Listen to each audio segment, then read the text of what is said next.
Go ahead, Senator. Sure. I know we want to get on with this and it will be better to do this at the end, but I got one more that I just got some information about on the 24-hour rule. Is it okay if I bring it at the end of the day? It is okay. We stated any time in between agencies, so right now it'd be okay as well. Well, I'll wait until the end. 'Cause I would I gotta recommend- read it a little. Yeah, I'd recommend you get an opportunity to talk Yep. to members, get enough votes to get that accomplished. You Okay. bet. Okay? You're welcome. Director? Good afternoon, members of the committee. The next agency for your consideration is Agency 67, the University of Wyoming. It is comprised of 11 units. The first unit appears on page 40, Unit 6701, base funding. This is also referred to as the block grant for the university. Are there any amendments on Unit 6701? Representative Pendergraft?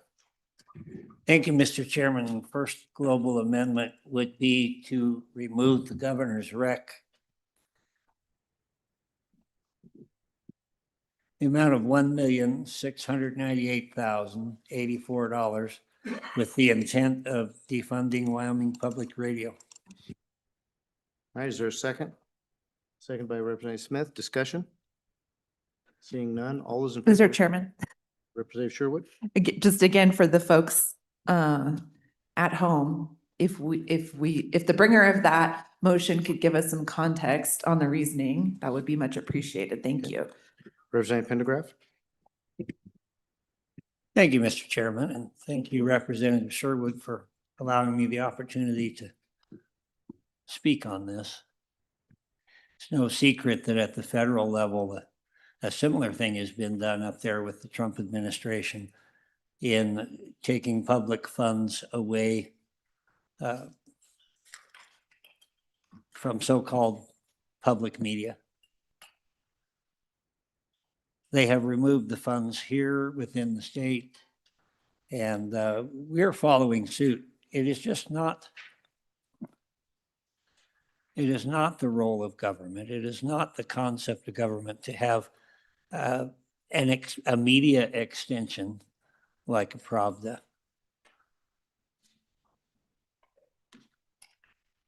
Government monies should go for government programs. If Wyoming Public Radio, if NPR, if all of these elements are as good as they say they are, let them compete on the free market with everybody else. Further discussion? Director Richards? Mr. Chairman, in addition to a decrease of this unit by the amount stated, 1.698 million, understanding your intent here, would you like a footnote that indicates no fund shall be expended on, or could they take money from elsewhere? Representative Pendergraft? My preference would be no money shall be extended on, period. Okay. Mr. Chairman, just clarification on Yes. that.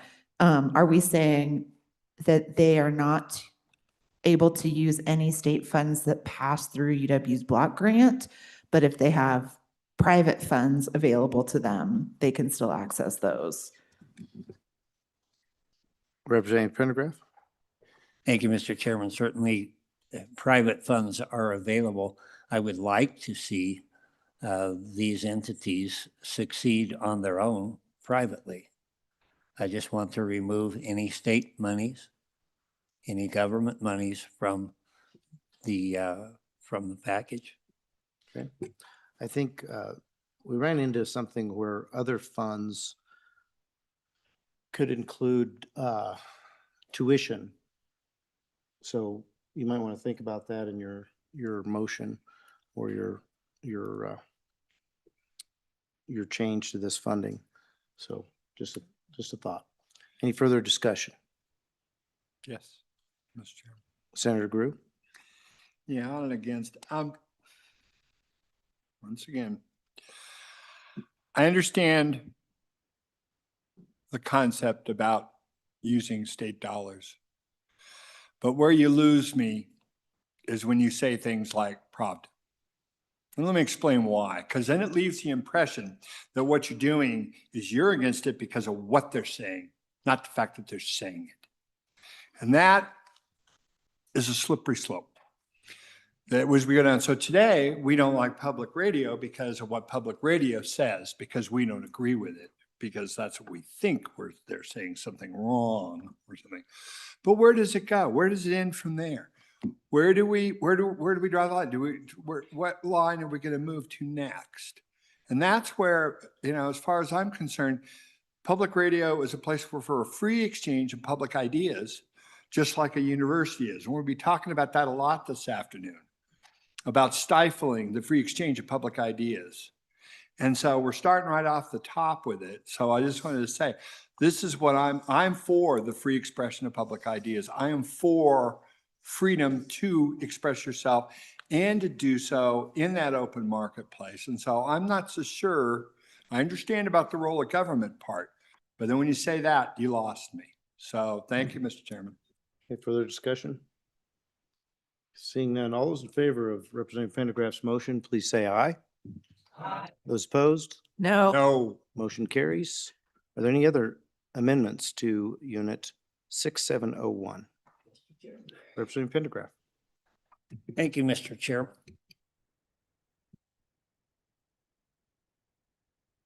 Would like to remove $40 million from the block grant.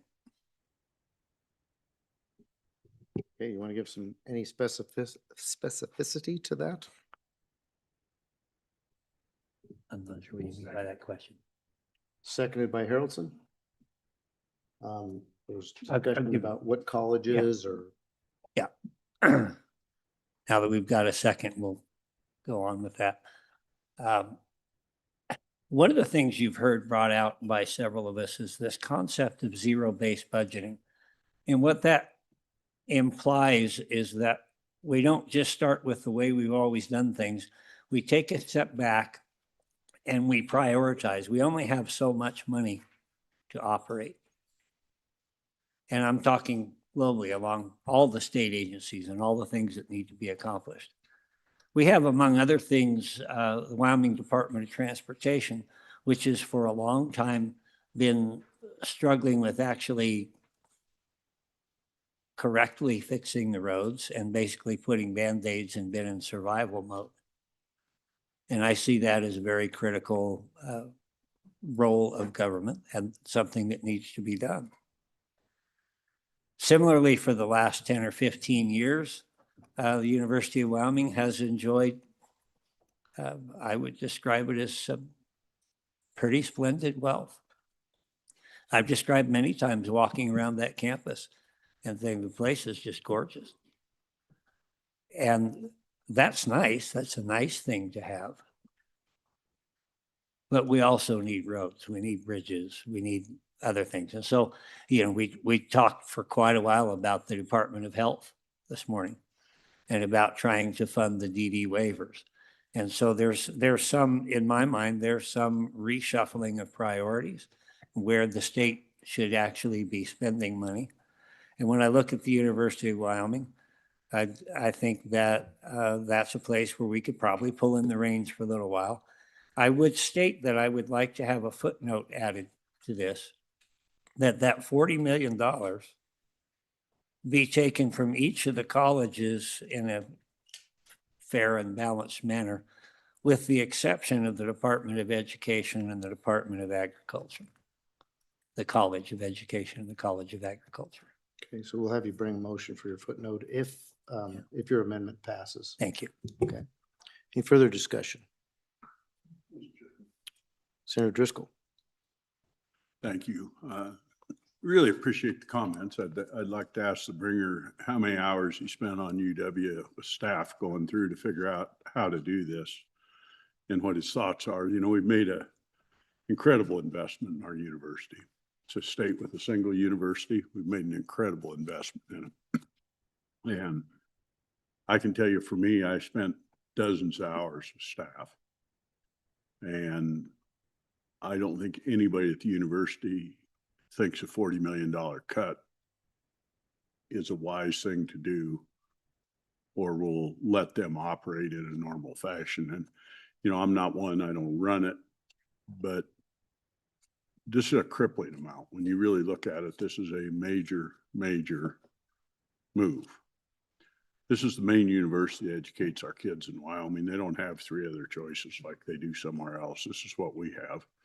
And it goes back to what I continue to repeat, is this body sending the message to the people of Wyoming, our own people. Don't stay here, don't come here, and we're going to cut until it's not a very fun place to live, but you won't have to pay anything in taxes. That's not something I want to have as part of my legacy coming out of here. These decisions we're making are going to haunt the state. They're not fixable fast. And I think they're really short-sighted. I'm going to continue to hammer on it. I live off business in the state of Wyoming. I know a lot of people that do business, and this type of action is exactly what makes it where I can't get employees. I can't get people to have their kids stay in the state. And it makes it just a overall tougher place to live and do business. And the university's played a key role. When you look around the state, look at our successful business people, look at national business people. University educated a huge part of those, and they've brought massive amounts of wealth back to the state of Wyoming. And now we're sending them a message. You're of little value to us. You cost us more than you bring us. And we're going to bring you down because we don't want to pay taxes. Bad approach, folks. Further discussion? Representative Harrelson? Thank you, Mr. Chairman, and to the last bringer, I appreciate the conversation and so as everyone is aware, my daughter goes to the University of Wyoming. I live right over the hill from the University of Wyoming. And so my entire life, the University of Wyoming has been a big part of that. Now, I will say this though, just a little while ago, I had lunch with a constituent. And this constituent also has a child going to the University of Wyoming in the ag department. And I asked her, because she made the comment, she goes, going to open up the university budget next, right? I said, yeah. And she goes, my daughter, last week when we were on vacation as a family, I guess it had been over Christmas, so a couple weeks ago now, she made the comment, she goes, Mom, I don't have a clue why I have to listen about how bad rodeo is and how we're hurting animals and abusing animals from professors in the ag department. And you guys, this is what we're dealing with. We have an amazing university over the hill. We have the opportunity to train our kids at a high level. But as we had a conversation on the last call back with the university, there are things being taught in our university that don't align with the way of life that we want in the state of Wyoming. And this isn't the way of life of dwindling it away till it's gone or any of that stuff. No, this is the way of life of, you know what, I'm proud to be a cowboy. I'm proud to be from the cowboy state. I'm proud of the way of life that we live in. And part of that is just this kind of a grassroots conservative view of how we do life. I'll tell you right now, if I've got constituents listening to this, a majority of them, they've got cattle in the backyard. They run a ranch. Ag is a huge part of what they do. Engineering is a huge part of our community with the power plant and these types of things. And this is what pays the bills. It isn't gender studies. It isn't telling our kids that, you know what, cattle are bad. We should get rid of those because they put greenhouse gases into the atmosphere and rodeo is inhumane. No, that's not the case. Should we treat animals with respect? Absolutely. But I'll tell you what, rodeo is a way of our life. And so I believe that there's a point where we need to establish very clearly as the legislature of the state of Wyoming that the university over the hill has a purpose and a goal, and it needs to realign with that purpose and goal so that for the generations to come, we continue to have that beautiful land-grant college over the hill. So I don't believe that this was done lightly. I don't believe this is something where we're backing off and saying, oh, we don't care about you. No, we very, very heavily care about you to the point where we don't also want to see us go the way of a lot of these colleges that we've seen or universities that we've seen in the country that no longer have kids in them because parents won't send their children there. I want to make it a situation where Wyoming kids want to go to the University of Wyoming. Mr. Chairman, I want you back and forth, but I will make one more comment. I'll allow it. Go ahead. Mr. Chairman, I'll- thank you. My challenge to you folks I appreciate you said, I've lived it. I've had kids go to the university. I went there myself. I know a lot of people going there. But $40 million cut doesn't do one single thing for what you just asked for. What it does is says, we're going to penalize you and we're going to let you continue to do whatever you want to do. It might have sent a message, but it actually doesn't do it. What I spent, I visited with Chairman Bear and Representative Nyman, Speaker Nyman.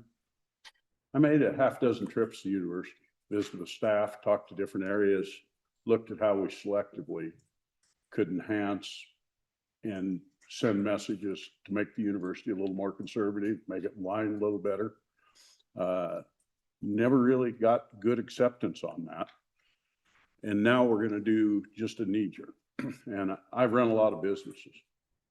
The way to hurt your best employees is to punish them all. Look them in the eye and say, every one of you, you know, we're going to give you all a haircut because 3 of you did a bad job and 40 of you did a good job. And I think there's examples. When you get the size of the university, you got a staff in the thousands. They're just like we are. They've got all kinds of opinions. Some of them are conservative, some of them are liberal, some of them like rodeo, some don't. I'm a rodeo guy, as you know, and I'm a rancher. I run cows. Big part of what I spent doing was, instead of cutting them by 30, 40 million bucks, was how do we do sideways shifts? You know, one of the ones I found, and I'm going to do a shout out for one that I didn't understand. I thought our College of Law was kind of doing some crazy crap at Laramie. And I went and met with them.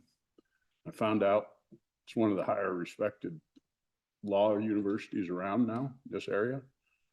They're producing kids that do really good things. And I'm proud of them. And, you know, that's going to lead to one example I'm going to give you back to the liberal end. And I'm not one, and I don't like it. But I talked to a guy that's trustee at UW, and I hope he's not upset with me. It's Representative Greer.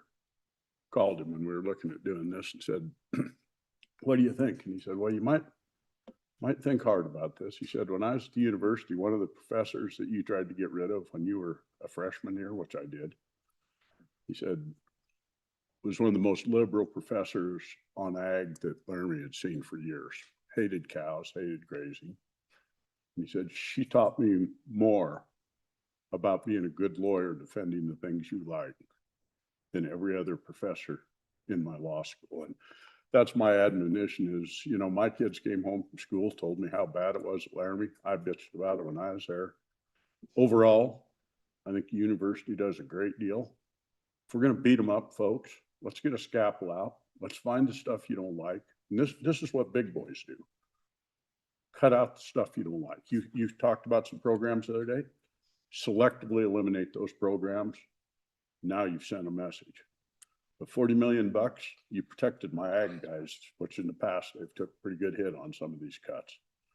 But you probably didn't help the School of Engineering or some of the other stuff that's big in Wyoming. And I really would ask you guys on your side, if you're going to do this, is maybe open it back up 24 hours from now and be pretty solid about what you want to do so we understand what you're doing. Because from my end, I don't want to penalize, throw the baby out with the bathwater on it. Thank you, and apologize for the sharp edge, but it's very near and dear to me. And I think this level of cuts was made clear to me. I spent time. I don't think very many people have from what I heard. This level of cuts are not a message. They're pretty crippling to some parts. Somebody's really going to get hurt at this level of cuts. And I'm going to go on record saying I'm not one of the guys that did it. Senator, I appreciate your statements, and I'm allowing a little more leeway on this particular subject. It is a significant cut, and it is our only university. And so I know there's a lot of passion in the room, and I'm allowing that discussion for that reason. I'd like everybody to be able to explain their votes on this. It's important. But I would also say that just to inform the public and the Senate, we had 3 of our members attend the budget hearings of the trustees, spent several days over there at their own expense. I think we did end up taking care of them on their hotels, but we, in the House, we really did commit to trying to get to the bottom of the budgeting at the University of Wyoming. Took it very seriously. So just want to defend that position from the side of the House. I would have been there myself, but I think we had a recalibration meeting at the time, so we were otherwise detained. Mr. Chairman, thank you. You bet. Representative Pendergraft. Thank you, Mr. Chairman. I just wanted to take the opportunity to respond to a couple of points that were brought up there. One of them was the question, well, how much time have you spent? Yes, I did go down and I sat through the budget hearings. I went to another set of hearings with the board. I've had a number of conversations with a number of different people from the university. This is not something that I'm doing haphazardly, or it's also not something that I'm asking to do as a punitive measure. If you listen to what I said when I first brought this up, I'm looking at it from the perspective of the state only has so much money, and I have to, in my mind, prioritize where that money goes and how it might be spent better than it is. I love the University of Wyoming. I was there the day the bronze boot first came into play in 1968. It was a big thrill of mine a couple of years ago to be able to stand there and hold that thing. The University of Wyoming has enjoyed a tremendous amount of benefit and gives a tremendous amount of benefit to the state. But at some time, we've got to look, is there somebody out there? Are there other agencies out there that need some help, some direction? And what we're trying to do, what I'm trying to do, is balance those dollars more effectively according to the priorities as I understand them, and I have to be able to live with that. Further discussion. Director, I just ask you to just give the committee an idea and the public what this $40 million is as far as a percentage of their entire state block grant, just so we understand the scope of this reduction in the governor's recommendation. I believe it's around 9%, but would like your input on that. Mr. Chairman, it's about 10.7% reduction to the university's block grant. 10.7%. Okay. Representative Sherwood. Thank you, Mr. Chairman. We're discussing something that impacts my constituents directly. So I just wanted to remind this body and the public that the governor gave us a balanced budget, which he's required to statutorily. And when we get down to it, we are also required by law to pass a balanced budget. So we're not in a deficit. There's no loss of funds. This proposal to remove funds from the University of Wyoming, in my mind, is cutting for cut's sake. And where I want to really counter that, because I know I'm in the minority here, is the message that this sends to those who are employed at the University of Wyoming. The morale right now is quite low, and there's a lot of stress in terms of leadership transition, cost of living. We know that the cost to live in Laramie continues to go up. So there's a lot of stressors on the workforce. And regardless of the vote today, I just want my constituents back home to know that I see that and I feel the stress that you are under. And I wanted to say publicly, thank you for your service, and know that this is one day and we will continue to fight for you through the process. Thank you. Further discussion. Seeing none, all those in favor of Representative Pendergraft's motion, say aye. Aye. All those opposed? No. No. Okay, motion carries. Are there any other amendments on unit 6701? Yeah, it applies to 6701 though. It's part of the block grant. Mr. Chairman, Director? I believe you were going to take up Representative Pendergraft's Yep. footnote. Let's do that now. That's right. So there was a motion already placed on the table, still needs a second for an footnote that described that these cuts would be limited to all colleges except for the College of Ag and the College of Education. Is there a second? Second. Seconded by Senator Driscoll. Mr. Chairman, Go ahead. Thanks, but I'd like to add to the footnote if I could. Okay, so I'd this would like a be an report amendment to to come the, back from university that has them explicitly show us for transparency reasons exactly where these cuts have been made. If we're gonna do a general one, I'd like to see a report come back that say $2 million from this department, 2 million from there, however they did it, so that we can transparently see university-wide how they allocated those cuts. So when we come back next year in the supplemental, we can understand how they handled this level. is there a second to this amendment to the motion? Second. Seconded by Representative Angelos. Any discussion on this amendment to the motion? Seeing none, all those in favor of Senator Driscoll's amendment to the motion, say aye. All those opposed, motion carries. Back on the original motion for the footnote. Any further discussion? Seeing none, all those in favor of Representative Pendergraft's motion for a footnote restricting these cuts to not include the College of Education, the College of Ag, please say aye. All those opposed? No. Okay, motion carries. Are there any other amendments to Unit 6701? Representative Pendergraft. Thank you, Mr. Chairman. This is a request for a footnote on page 27 regarding CTE. We had a footnote with the College Commission, and I believe this needs to be something here. Similarly, that this money be restricted and used specifically for, it be siloed and used specifically for CTE. Okay, is there a second? Second by Representative Haroldson. Discussion, Representative Haroldson. Thank you, Mr. Chairman, and also just maybe a kind of an addition, a friendly addition, if at all possible. And that would be to just establish those sideboards that this is for education of CTE teachers.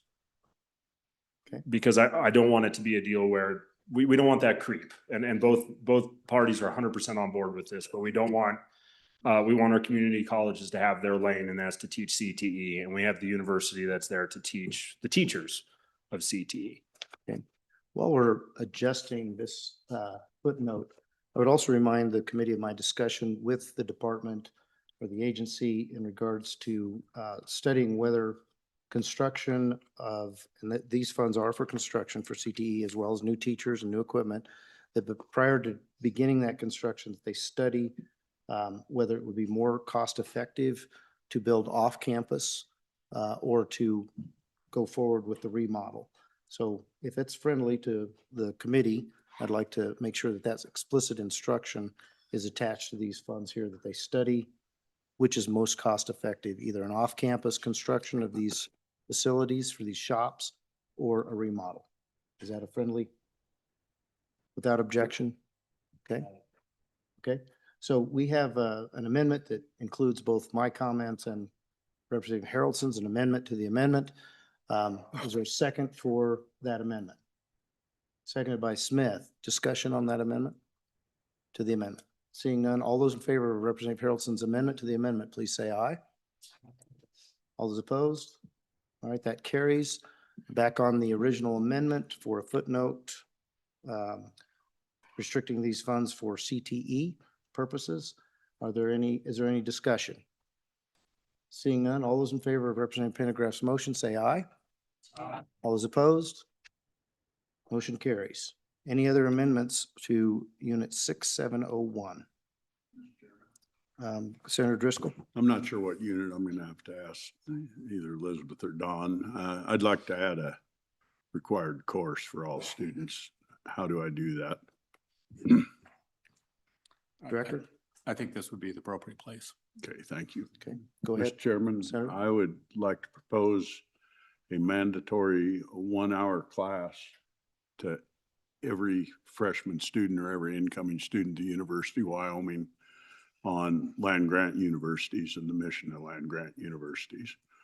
And included in the directive would be a heavy suggestion that incoming staff take it as well. They might not have to sit in the classroom and take it, but they actually take it. Thank you.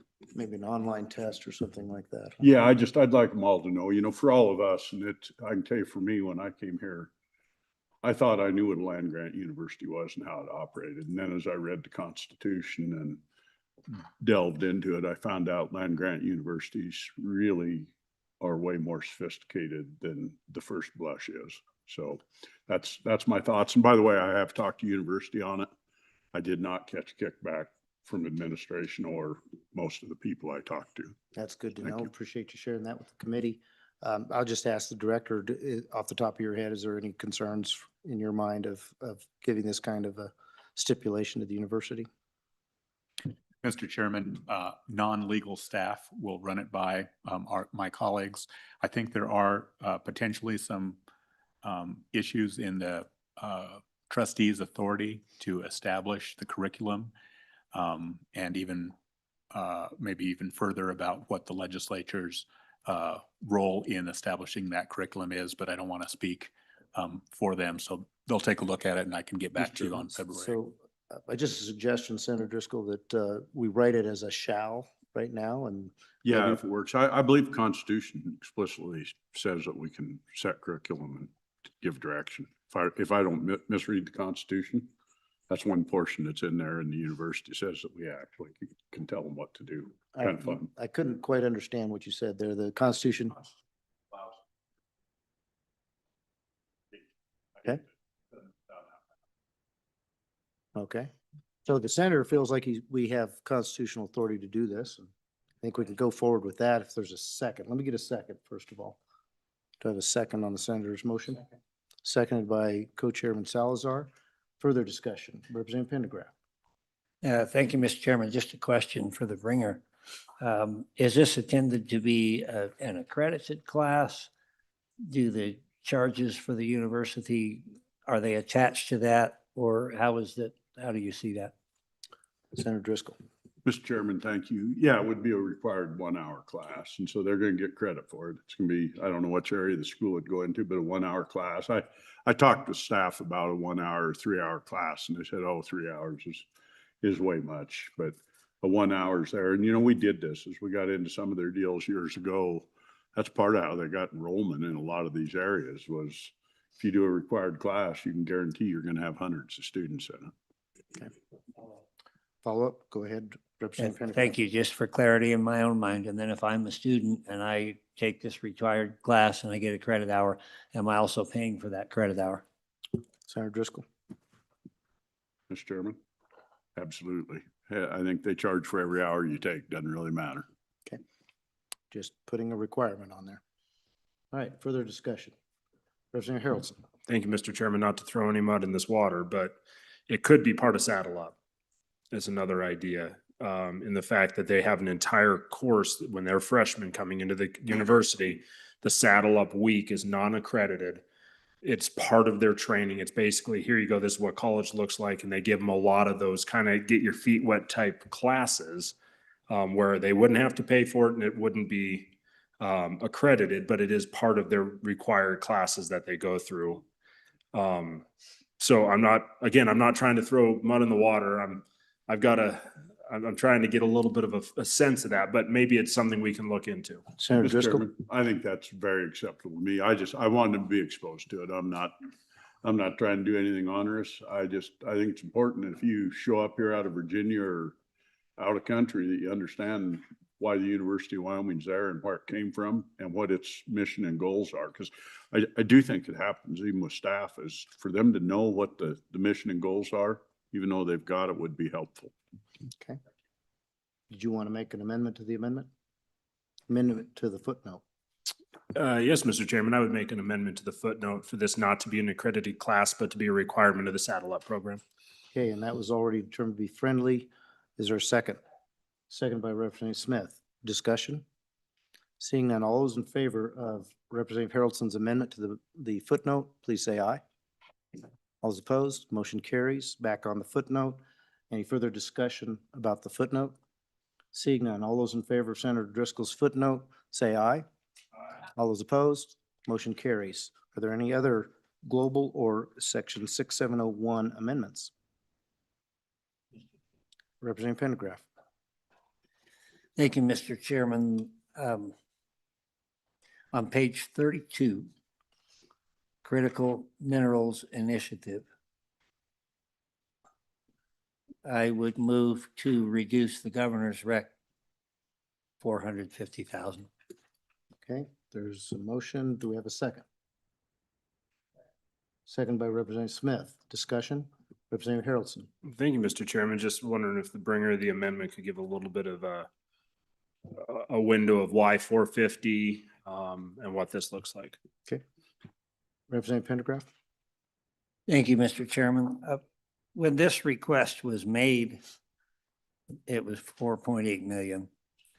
And the governor trimmed it 4.5 and then denied the ongoing 300,000 from that.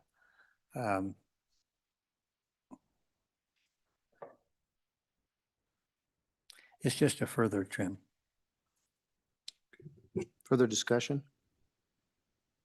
Seeing none, all those in favor of Representative Pendergraft's motion, please say aye.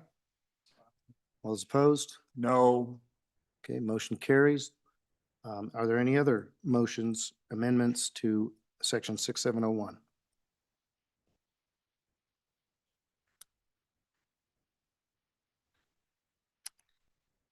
Director. Mr. Chairman, there was some interest or discussion, maybe no longer is, for an alternative funding source for the UW internship program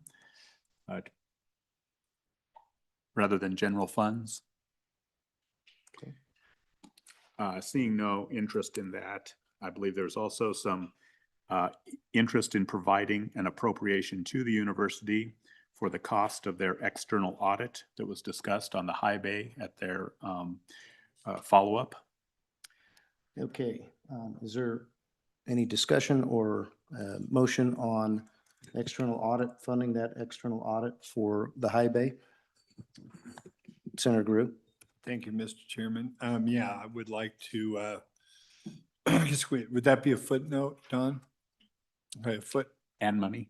a footnote to add, yeah, for the cost of an audit at the high bay and for the Force Media Department at the University of Wyoming to, for a amount not to exceed $100,000. Okay. Is there a second? Seconded by Representative Sherwood. And again, this is both an administrative and a financial audit. I think there's discussions going between the chairman of minerals and university to make sure we get the guidelines of that audit down. Hopefully get a head shake from the university. Thank you. Senator Driscoll. Chairman, just a question for the bringer is, with all the different areas we have in UW and all the things, what do we think we're trying to find on an audit? I mean, this specific, we've just taken one area just out of the blue, said we want to do a complete audit and we're going to spend 100,000 of taxpayer money. Generally, unless you're just doing audits, I sit on boards with a lot of companies, they got audited every year because of the bank. But generally, when we ask for an audit in one of those, we think something's wrong. And I'm wanting to ask is, what does the bringer think is wrong and what's the potential here? Because I looked at their internal audit from UW. I thought it was a very extensive audit, pretty well done. I've toured the facility.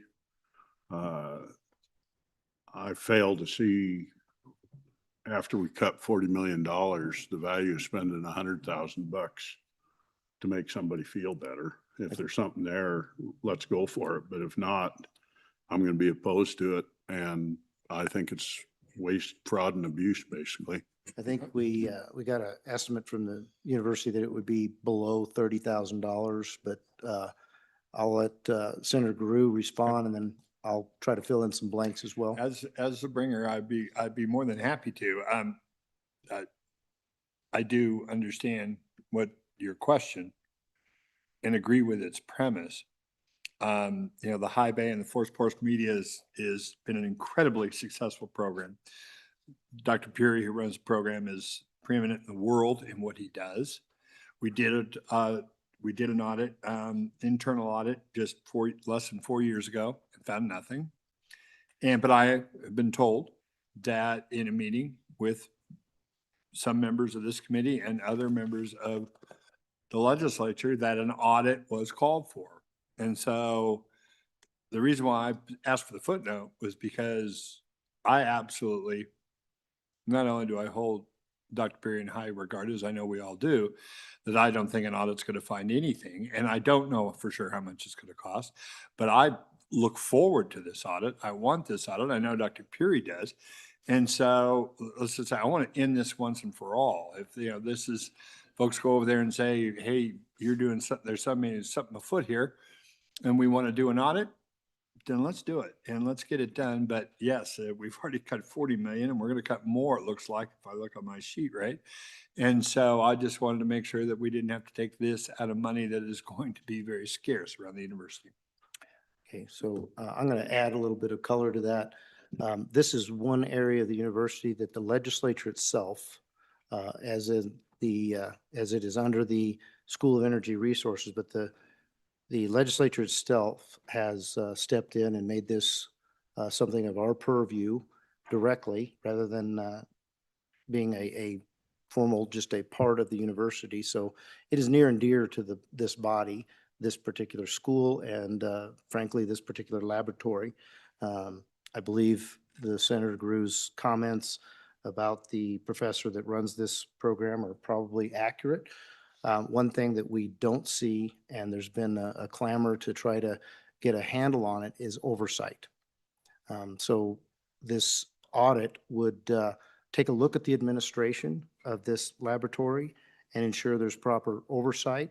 Also, I think the professor has a couple of companies that are directly involved, and there's issues with how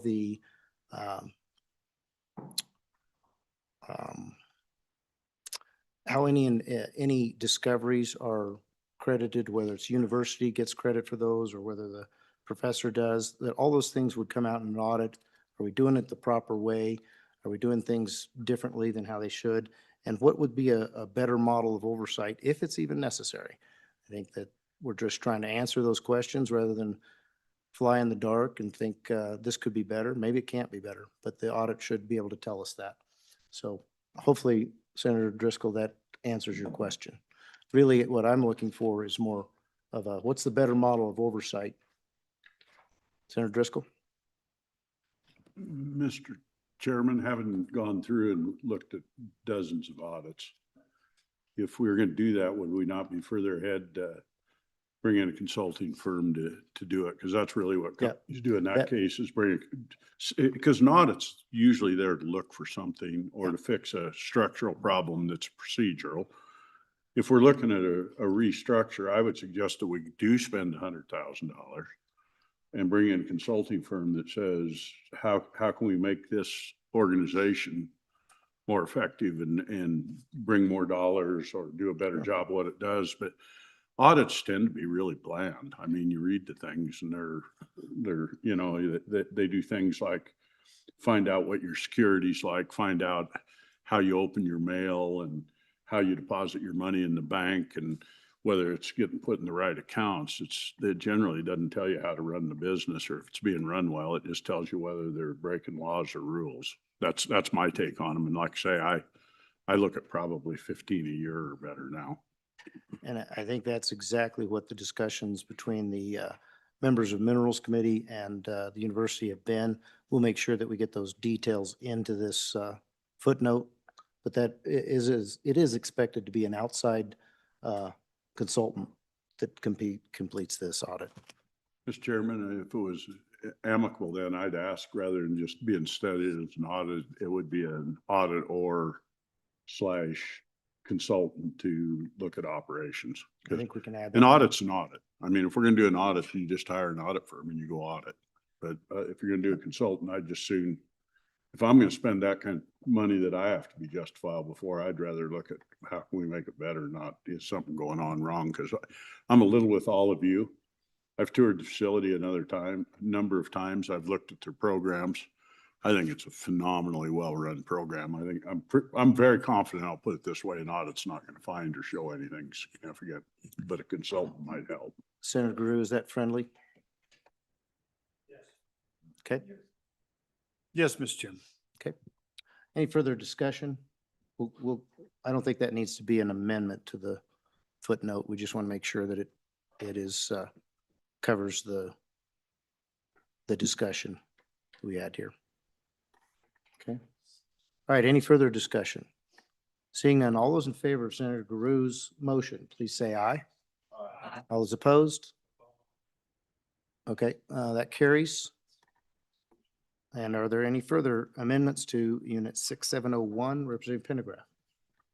Thank you, Mr. Chairman. On page 30, the athletic operating support, I would move to reduce the governor's rec $6 million. Okay, is there a second? Seconded by Representative Smith. Discussion?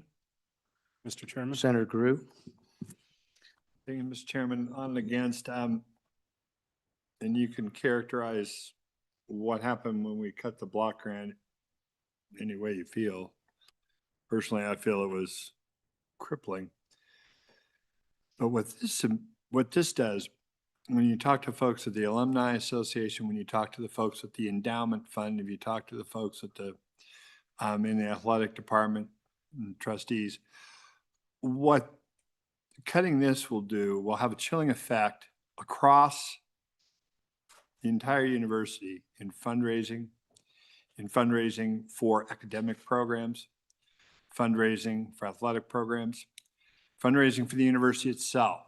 So if you cut the block grant and you cut other ways that really are going to just stifle them, now you want to cut the way they can try to fundraise and privately fundraise in the marketplace of fundraising to get that money back. So this, to me, is the double whammy of this whole deal. You cut the block grant, then you cut ways that they can try to raise money to earn it back. It's hard for me, and I'm waiting to hear we've had good discussions on this. Like I say, we all feel differently about it, but this I feel kind of hamstrings their ability to come back from the cut you made, whether you agree with it or not.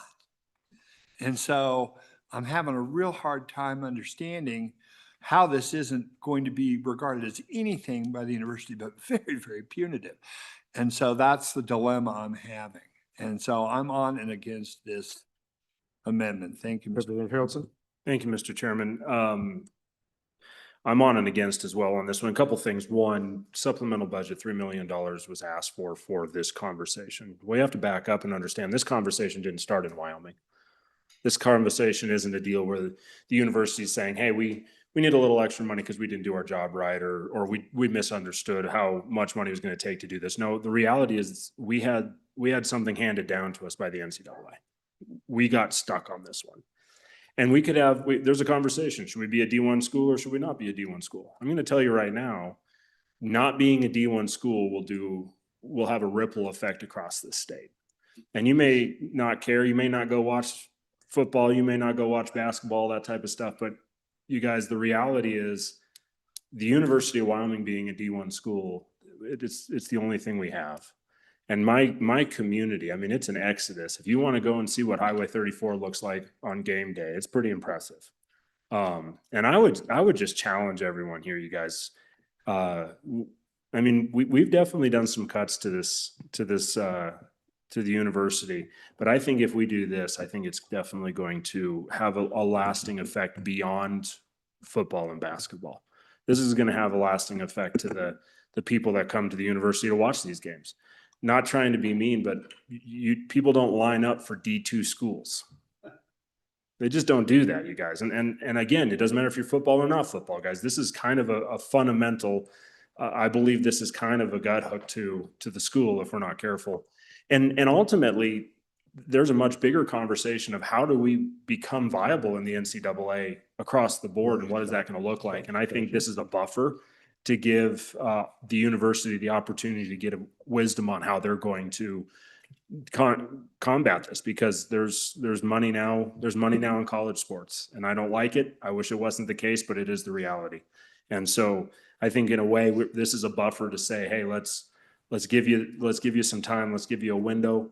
I'd be okay with this not being an ongoing, maybe make it the next 2 years, figure out, give us some game plans. But I think at the very minimum, we got to give them a biennium to try get their feet underneath them and figure out how this works. All right, we're going to take a 5-minute recess, and we'll be back here in 5 minutes.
Thank you, Mr. Chairman. Thank you, Representative Harrelson, for your view. I do disagree. I don't think this necessarily precludes staying in D1 at all. What I see is what happened is you've got many, many years, the University of Wyoming enjoyed the benefits of being a part of the NCAA, getting part of those monies. The NCAA was taken to court and lost, and now can no longer afford to send the monies that they were sending to UW. So we kind of had a partnership between these two organizations. That partnership, maybe to put it in a strange way, went a little bit south. And the NCAA had to retract the money that they were going to give to the state. And then the university then turns around and says to the taxpayer, well, you got to make up the difference. I think the taxpayer at large is being held kind of at gunpoint and saying, you've got to fix this problem that we got ourselves into. Now, we spent, hate to bring it up again, but I'm going to, we spent 1/3 of that amount on a few seconds of a Super Bowl commercial. We have a lot of tremendous fans. If you go to the fans and you say, you know what, the name, image, likeness lawsuit has hurt us to this, and we need to do a little bit of fundraising to make up that difference. I think that difference could be made up. I don't want to saddle John Q. taxpayer with the bill.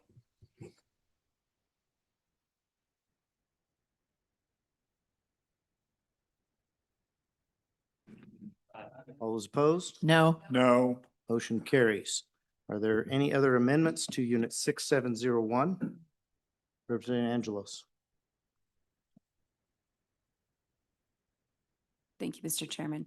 Staff, I would like to add a footnote on this with the Gray amendment, which would, I believe, prohibit any abortions from healthcare of international students who are acquiring healthcare. Thank you. Before we get a second, I'll let the staff go ahead and read the Gray amendment, just so it's clear to the staff or to the committee and to the public. Mr. Chairman, Representative Angelos, this was a mirror amendment on the House side and the Senate side, sponsored by Senator Hutchings and Representative Gray, I believe. In 2020, it would read, the University of Wyoming shall not expend any general, federal, or other funds under its control for any of the following. Number one, elective abortions for students except under circumstances described in Wyoming Statute 35-6-117, and group health insurance that provides coverage of elective abortions for students except under circumstances described in 35-6-117. Okay. Any questions? Do I have a second? Second. Seconded by Co-Chairman Salazar. Discussion. Seeing none, all those in favor of Representative Angelos's motion, please say aye. All those opposed? No. Motion carries. Are there any other amendments to Unit 6701? Seeing none, all those in favor of Governor's recommendation as amended on Unit 6701, please say aye. Aye. All those opposed? No. Okay, motion carries. Next unit, please. Mr. Chairman, the next unit for your consideration appears on page 43, Unit 6704, State Matching Fund Athletic Competitiveness. All right, are there any amendments to Unit 6704? Seeing none, all those in favor of Governor's recommendation, Unit 6704, please say aye. All those opposed? Motion carries. So that, everybody feels a little bloodied up after those discussions, so need you to get energized up so we can make it through the rest of the afternoon, folks. So we're all friends. We're all here to do what's best for the state of Wyoming, so we'll keep working at it. All right, next unit, please. Appears on page 45, Unit 6708, Brucellosis Testing Research. All right, are there any amendments to Unit 6708? Seeing none, all those in favor of Governor's recommendation, 6708, please say aye. Aye. All those opposed? Motion carries. Thank you for the enthusiasm. Next unit, please. Appears on page 51, Unit 6711, UW Family Medical Residency Practice. And I believe Are there any amendments to Unit 6711? Representative Pendergraph. Thank you, Mr. Chairman. Reference page 50, the clinician assistant professor, Casper Family Medicine. I would move to reduce the governor's rec 285,783. I do not believe there's an FTE associated with that because it's AWEC. Okay, is there a second? Seconded by Representative Smith. Discussion? Seeing none, all those in favor of Representative Pendergraph's motion, please say aye. All those opposed? No. Okay, motion carries. Are there any other amendments to Unit 6711?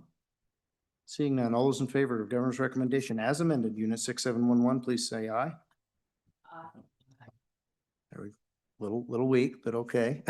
All those opposed? No. Oh, Motion carries. Are there, let's move on to the next unit, please. The next unit appears on page 54, Unit 6721, WWAMI Medical Education Instruction Contract. Are there any amendments to Unit 6721? Seeing none, all those in favor of Governor's recommendation, 6721, please say aye. Aye. All those opposed? Motion carries. Next unit, please. Appears on page 57, Unit 6722, Dental Contracts. Are there any amendments to Unit 6722? Seeing none, all those in favor of Governor's recommendation, Unit 6722, please say aye. All those opposed? Motion carries. Next unit. Appears on page 59, Unit 6723, Accelerated Nursing Degree Program. Are there any amendments to Unit 6723? Seeing none, all those in favor of Governor's recommendation, Unit 6723, please say aye. aye. All those opposed? Motion carries. Next unit. Mr. Chairman, members of the committee, the next unit appears on page 64, Unit 6801, School of Energy Resources. There are two issues if you concur with the governor's recommendation. The first of which is the request for $2,090,000 for coal pyrolysis is requested to be effective immediate. And then secondly, that would require a footnote. A second footnote would, to be consistent with the governor's recommendation, would indicate that the matching funds be reviewed, and I'm modifying it somewhat, by SER, ERC, which is their oversight board, and notice not less than 10 days before an award to Management Council. The governor actually requested Management Council approve these as well if you wanted his exact language. Okay. All right. Are there any amendments to Unit 6801? Senator Drew. Mr. Chairman, first move that we add the footnote on the coal paralysis. On that 6201 on page 62, I guess that is. 6801. 6801, I'm sorry. Make these funds effective immediately. And yes, Do I have a second? Representative Sherwood seconded that. Any discussion? Seeing- Mr. Chairman, Go ahead, Representative Sherwood. sorry, I'm just giggling about Abby and I getting confused again.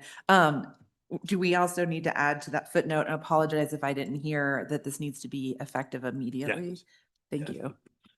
I didn't understand the question. effective immediately. Yeah, I think we got that. Okay. Right. Any further discussion? Seeing none, all those in favor of Senator Drew's motion, please say aye. Aye. All those opposed?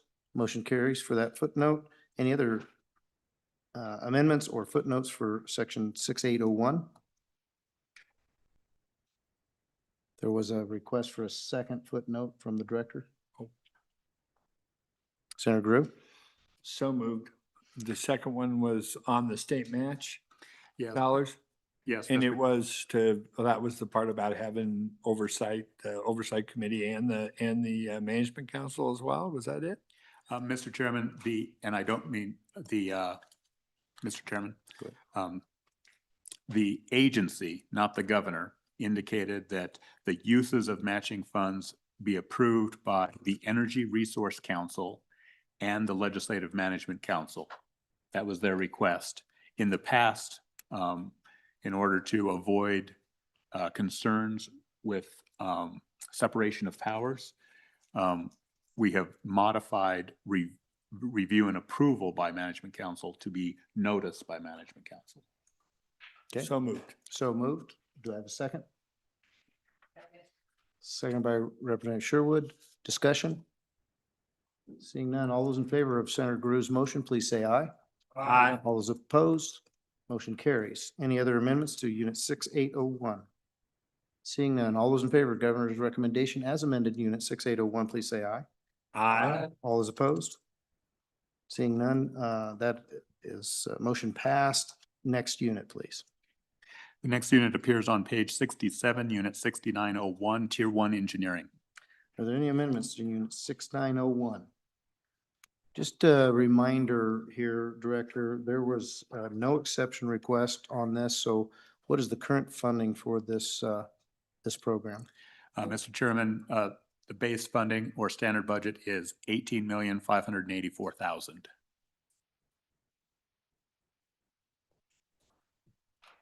Are there any amendments to Unit 6901? Senator Gray. Chairman, I'd move Gov's rec of $20 million on Unit 9705. So you're on 9705. I'm sorry, we're not there yet. We're at 6901. Oh, you're at 6. This is The the other one. I'm sorry. Tier 1 engineering. Sorry. Base budget is 18,584 and there's no exception request. No. All right. All right. Read the wrong sheet. Seeing none, all those in favor of Governor's recommendation on Unit 6901, say aye. Aye. All those opposed? Motion carries. Next unit, please. Appears on page 70, Unit 9601, NCAR MOU. All right, this is Unit 9601. There's been quite a bit of news about this issue. Has there been anything that would affect the request? I know there's no exception request, but nothing based on the NCAR shutting down in Colorado? Mr. Chairman, the last correspondence we received from UW staff is they were meeting with their counterparts at UCAR and the National Science Foundation and others, but no update on the status of the Cheyenne facility at this Okay. time. And what is the base budget in 9601? $1,528,000. Okay. Are there any amendments to Unit 9601? Seeing none, all those in favor of Governor's recommendation, Unit 9601, please say aye. All those opposed? Motion carries. Next unit. Appears on page 73, Unit 9705, Matching Funds. Are there any amendments to 9705, Representative Pendergraft? Thank you, Mr. Chairman. Page 72, matching funds. I move to reduce the governor's rec by $12,500,000. Okay, is there a second? Second by Representative Smith. Discussion? Senator Groot? Yeah, this is one on and against this. Once again, with the cuts we made, matching funds are one of the most effective ways that we can use to leverage dollars to try to get money into the university in the critical areas in the critical areas of research and development, which is what a university is for. And so when we've already cut 40 million out of the block grant and the other cuts that we made, it makes these matching dollars even more important and the leverage that they bring even more important. On and against. Thank you, Mr. Chairman. Okay, further discussion? Senator Driscoll? Mr. Chairman, yeah, echoing just a little bit. It's this skin in the game, folks. We asked for it over and over and over again. And we put money in, we cut the heck out of them everywhere else. And then we tell them, we're just going to go ahead and cut you for the fun of it because we're not out of money, folks. We're not in a budget crisis. This brings actually goodwill, good people to the university, and the program's established and it works. This is spiteful and vindictive to pull this kind of stuff. Okay. Representative Pendergraft? Thank you, Mr. Chairman. I want to reiterate, going back, that $40 million cut was roughly 10% of one portion of support for the university.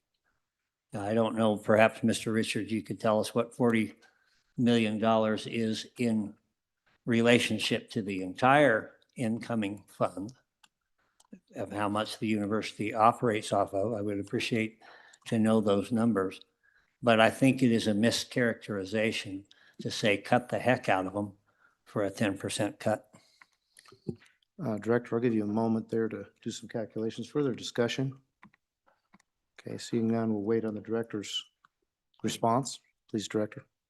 Mr. Chairman, the $40 million prior cut to the block grant reflects 8.27% of the entire budget to the University of Wyoming, entire budget request.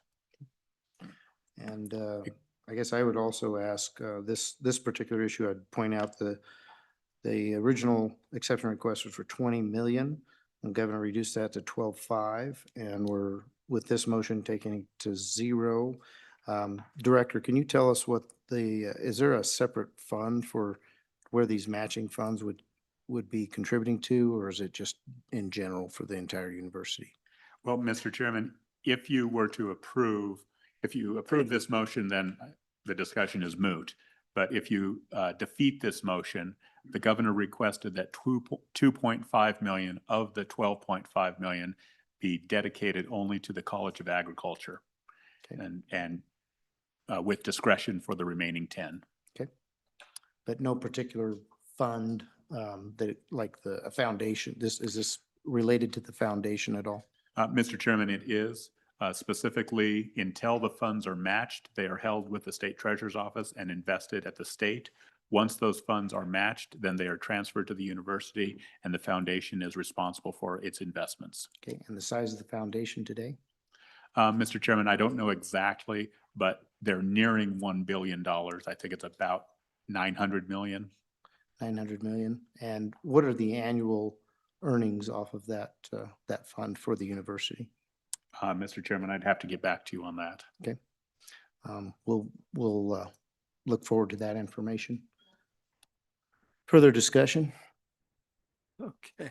Go ahead, Senator. I'll bite.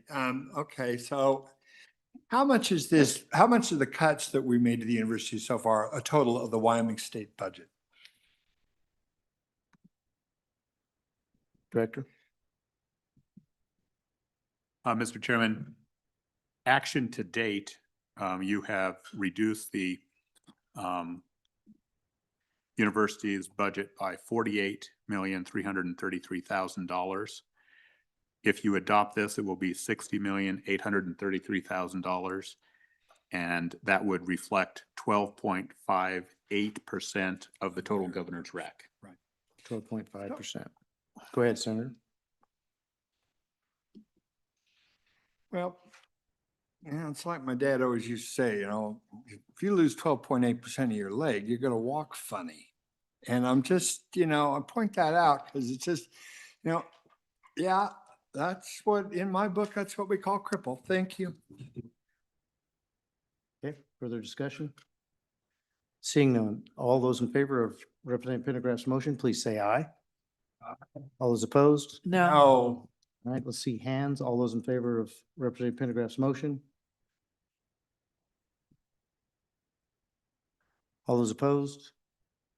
Motion carries. I appreciate the enthusiasm on the nose there. Bad hearing on my part. Okay, any further amendments on unit 9705? Seeing none, all those in favor of governor's recommendation as amended on unit 9705, please say aye. Aye. Those opposed? No. Motion carries. Next unit. Mr. Chairman, that concludes the university's budget. Okay. Ms. Chasten, would you please take the roll call on agency 067, University of Wyoming as amended? Roll call vote for agency 067 as amended. Senator Driscoll. Senator French. Aye. Senator Guru. No. Senator Larson. Aye. Aye. Representative Alaman. Aye. Representative Angelos. Aye. Representative Harrelson. Aye. Representative Pendergraft. Aye. Representative Sherwood. No. Representative Smith. Aye. Co-chairman Salzar. And Chairman Bear. Aye. Mr. Chairman, you have 10 ayes, 2 noes. There was a change in one vote. I If didn't you hear could that. Make, Who did? Okay. Mr. Chairman, you have 9 ayes, 3 noes. okay. Agency 067, University of Wyoming is closed. Next agency. The next agency is Agency 69 Witchy. There's only one unit. There are no exception requests, no TRP requests, and no known amendments if you wanted to take it in block. Okay, are there any amendments to Agency 69 Witchy? Seeing none, all those in favor of Governor's recommendation for Agency 069, well, we'll do a roll call here. Ms. Chasson, please take the roll call on Agency 069 Witchy. Roll call vote for Agency 069, Senator Driscoll, Senator French, Senator Guru, Aye. Senator Larson, Aye.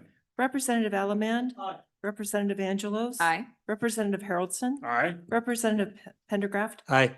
Representative Sherwood. Aye. Representative Smith, Aye. Co-Chairman Salzar. And Chairman Bear. Aye. 12 ayes, Mr. Chairman. Agency 069 Witchy is closed. Next agency, please. Mr. Chairman, to respond to your prior inquiry, last year, the university's foundation distributed $46.6 million to the university. Okay, thank you. All right, next agency, please.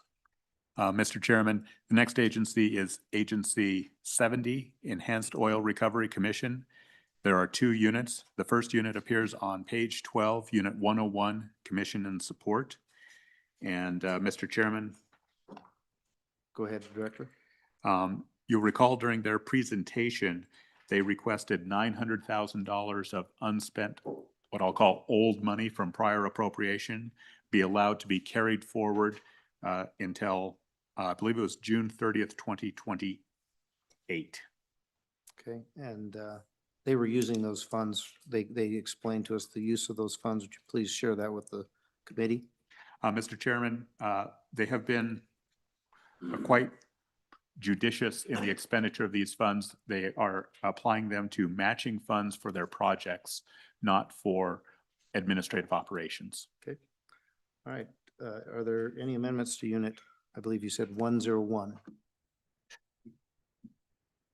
Mr. Chairman, just to clarify, Representative Haroldson. do we need a, would that be something we would need a footnote for? Mr. Chairman, yes, technically it will be a section 300 if you approve it, but some narrative language allowing them to carry forward their existing $900,000 balance, Or that would revert correctly. or it would Correct. revert absent Okay. this action. Thank you. Mr. Chairman, Representative Haroldson. I would make a motion to add a line into 300 section to allow them to carry forward their $900,000 as long as it is only used for projects and not for personnel.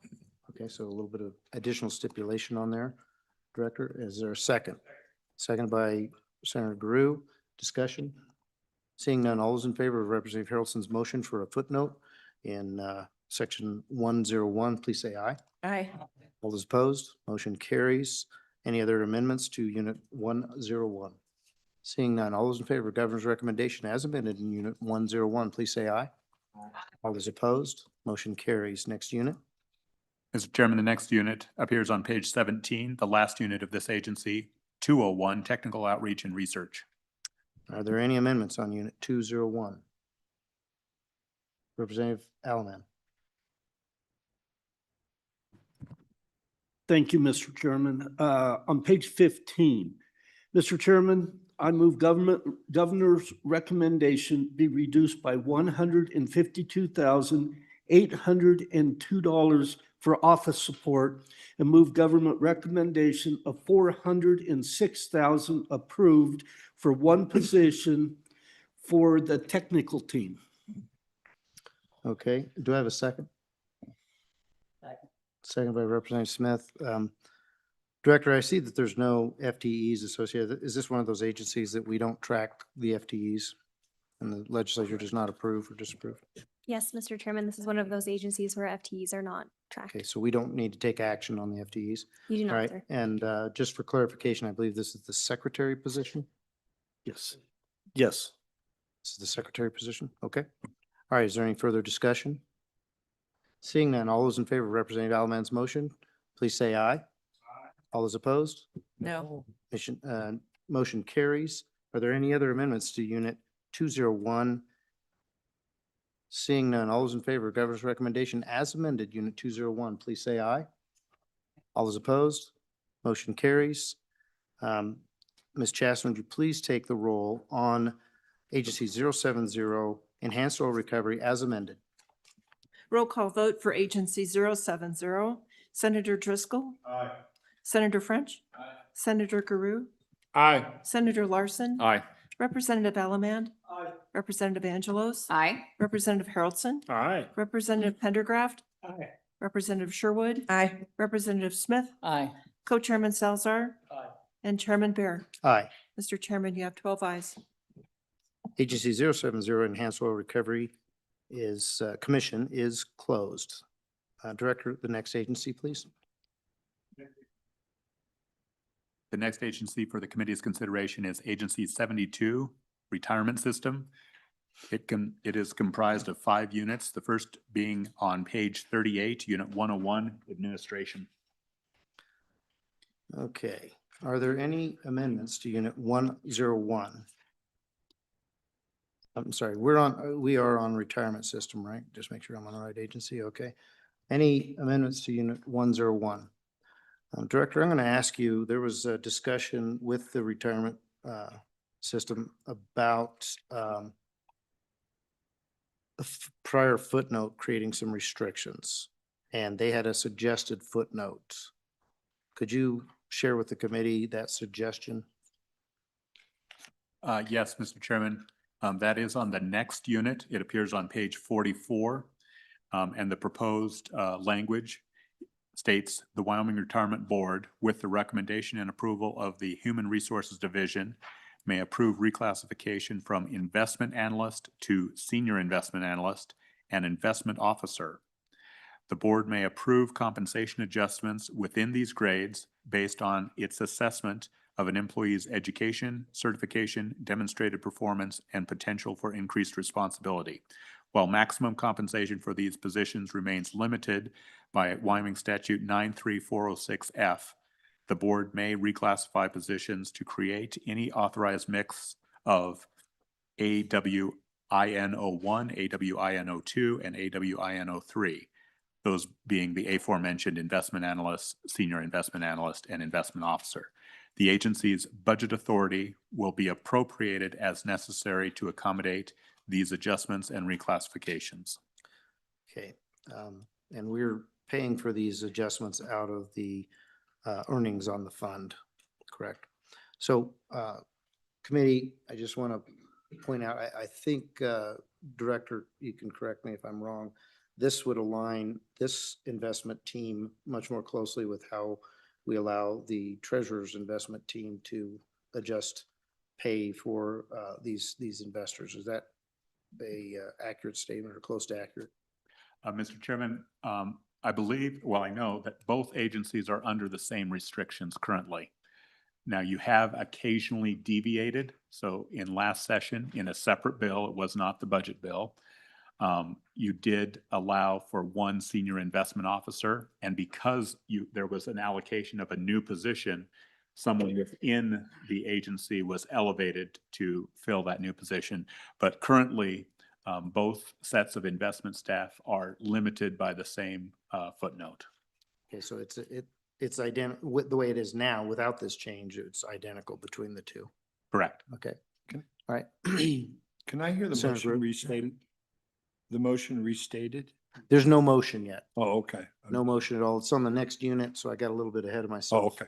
So right now, there are no motions and no amendments to Unit 101. That's really the unit we're on. About ready to go to 201. I don't see any amendments on 101, so all those in favor of governor's recommendation on Unit 101, please say aye. Aye. All those opposed? Okay, that carries. We're now on Unit, The next unit for your consideration appears on page 53, Unit 103, Investment. okay, so now we're on the right one for the discussion we just had. And so the request from the agency is that they'd have some more flexibility within the pay grades and be able to adjust through HR what these positions are described as and paid for. So this would be giving our retirement system a little more flexibility on the investment side, make sure they've got some horsepower to get good investments done.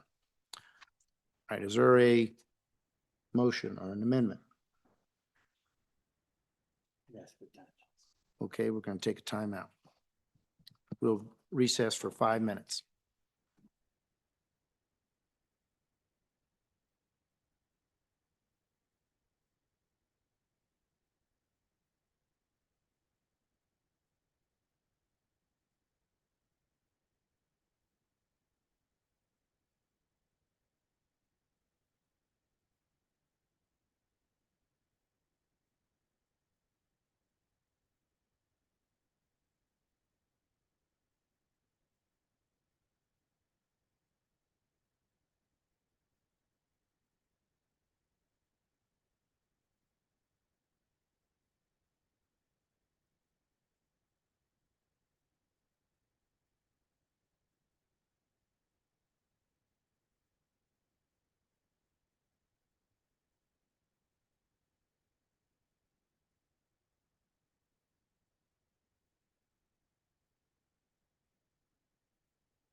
Just to meet on that side of the room, we were starting to lean a little to the left and wanted to get us all over in that room, so we.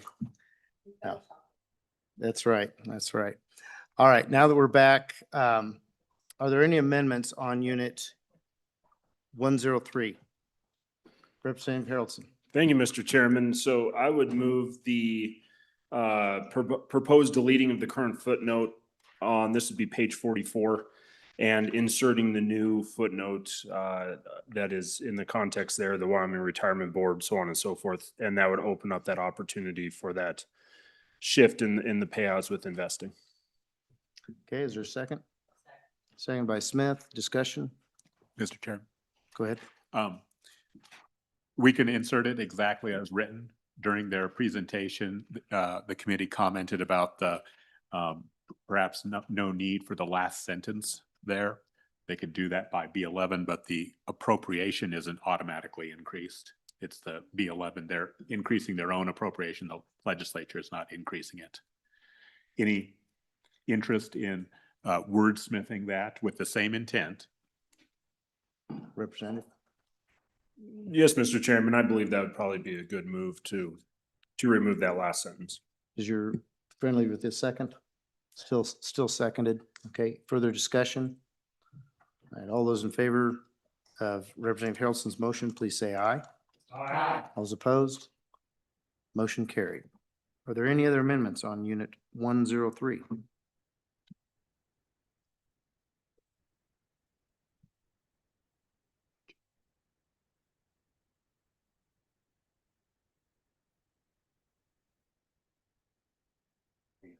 Representative Harrelson?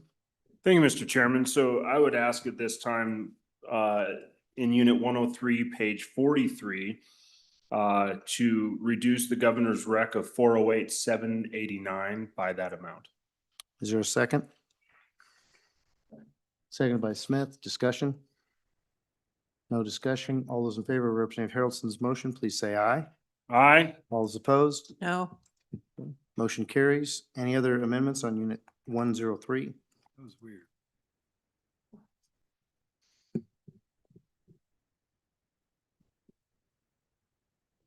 Mr. Chairman? Representative Harrelson? Yes, Mr. Chairman, I'd like to look at page 47, unit 103, and reduce the governor's rec by 193,387. The funding request to add a fourth investment analysis position And that would include one FTE. and the FTE associated, correct? Is there a second? Second by Smith. Discussion? Seeing none, all those in favor of Representative Harrelson's motion, please say aye. Aye. All those opposed? No. No. Motion carries. Are there any other amendments, unit 103? Mr. Chairman? Representative Harrelson? Thank you, Mr. Chairman. One last on 103, page 48. It would be the funding for investing workflow and contract management software would be a reduction of $100,000 from the governor's recommendation. Do I have a second? Seconded by Representative Smith. Discussion? Seeing none, all those in favor of Representative Harrelson's motion, please say aye. Aye. All those opposed? No. Motion carries. Are there any other amendments to unit 103? Seeing none, all those in favor of governor's recommendation as amended, unit 103, please say aye. All those opposed? Motion carries. Next unit. Mr. Chairman, the next unit appears on page 59, unit 601, Highway Patrol. All right, are there any amendments to unit 60? Did you say 601? Correct. Okay, 60. 601. Highway Patrol. Seeing none, all those in favor of governor's recommendation, unit 601, please say aye. Aye. All those opposed? Motion carries. Next unit. Mr. Chairman, appears on page 64, unit 701, Game and Fish Wardens. Game and Fish Wardens, unit 701. Are there any amendments? Seeing none, all those in favor of governor's recommendation, unit 701, please say aye. All those opposed? Motion carries. And I Next believe that unit. was, there's another unit. Yes, one Okay. last unit on page 70, the last unit of this agency, 6501, Deferred Compensation Administration. All right, are there any amendments to unit 6501? Seeing none, all those in favor of governor's recommendation, unit 6501, please say aye. All those opposed? Motion carries. Ms. Chaston, would you please take the roll call on agency 072 retirement system Wyoming Retirement System as amended. Roll call vote on agency 072 as amended. Senator Driscoll. Aye. Senator French. Aye. Senator Garu. Aye. Senator Larson. Aye. Representative Allemand. Representative Angelos. Aye. Representative Haroldson. Aye. Representative Pendergraft. Aye. Representative Sherwood. Aye. Representative Smith. Aye. Co-Chairman Salzar. And Chairman Bear. Aye. Mr. Chairman, you have 12 ayes. Agency 072 Wyoming Retirement System is closed. Next agency, please.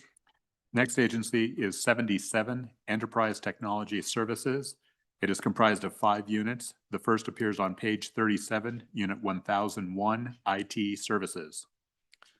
Are there any amendments to Unit 1001?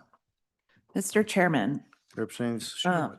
I apologize if this is not the right time, but within this 24-hour window, we made a global motion to reduce the TRP request in half. And then after visiting with ETS, I do think that there is some unintended consequences that will end up costing us more. And so I just wanted to bring to the committee's attention, the staff shared with me that for software subscriptions, so things like Microsoft or Adobe, those agreements are priced out annually by vendors. And if we did a shorter term license, so say 1 year instead of 2, or reduced volumes, that could result in a higher per year cost due to the loss of multi-year processing. So as a result, my concern is that we're providing 1 year of funding, but that the cost may increase to be what we would anticipated of spending in a biennium. And so then we come out ahead or come out behind and not ahead. So again, just thinking about that unintended consequence, and also needing to direct ETS with some clarity if that motion does stay, in regards to when agencies requested 1 computer. I think that we need to provide clarity on, will that request be funded completely or eliminated? Because you can't buy half a computer. Thank you, Mr. Chairman. Okay. I do believe on our global motion at the beginning, we didn't stipulate that it had to be spent in 1 year. We just said that we were funding it for 1 year. Is that an accurate statement? Okay, so I think some of your concerns are alleviated by the fact that we didn't stipulate that they had to use it in 1 year. And so there's a little bit of leeway there. If we could put some more sideboards on it when we hit a de minimis, I think that would be probably a good idea. So if you have a recommended language you'd want for that de minimis computer request for an agency that only needs 1, love to hear it. Mr. Chairman, I haven't figured out how to slice this pie. My preference is actually to restore the TRP funding request to what the agency had proposed, because I do believe it's the most fiscally sound approach. Okay, so is there anybody else who would like to bring a motion to create some side guards for de minimis requests? Okay, seeing none, we'll go ahead and move on. I would also say, we don't want to pay for word perfect while we're at it.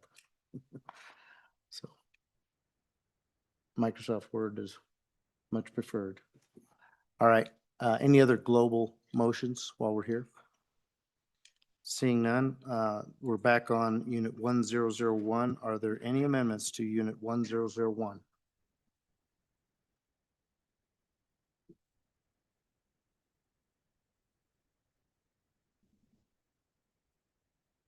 Representative Smith. Thank you, Mr. Chairman. In Unit 1001, page 29, System Maintenance and Security Toolings, sorry, just kidding. The 1001, page 26, Centralized Citizen Authentication, I would move to reduce the governor's rec by $620,342. Okay, is there a second? I second.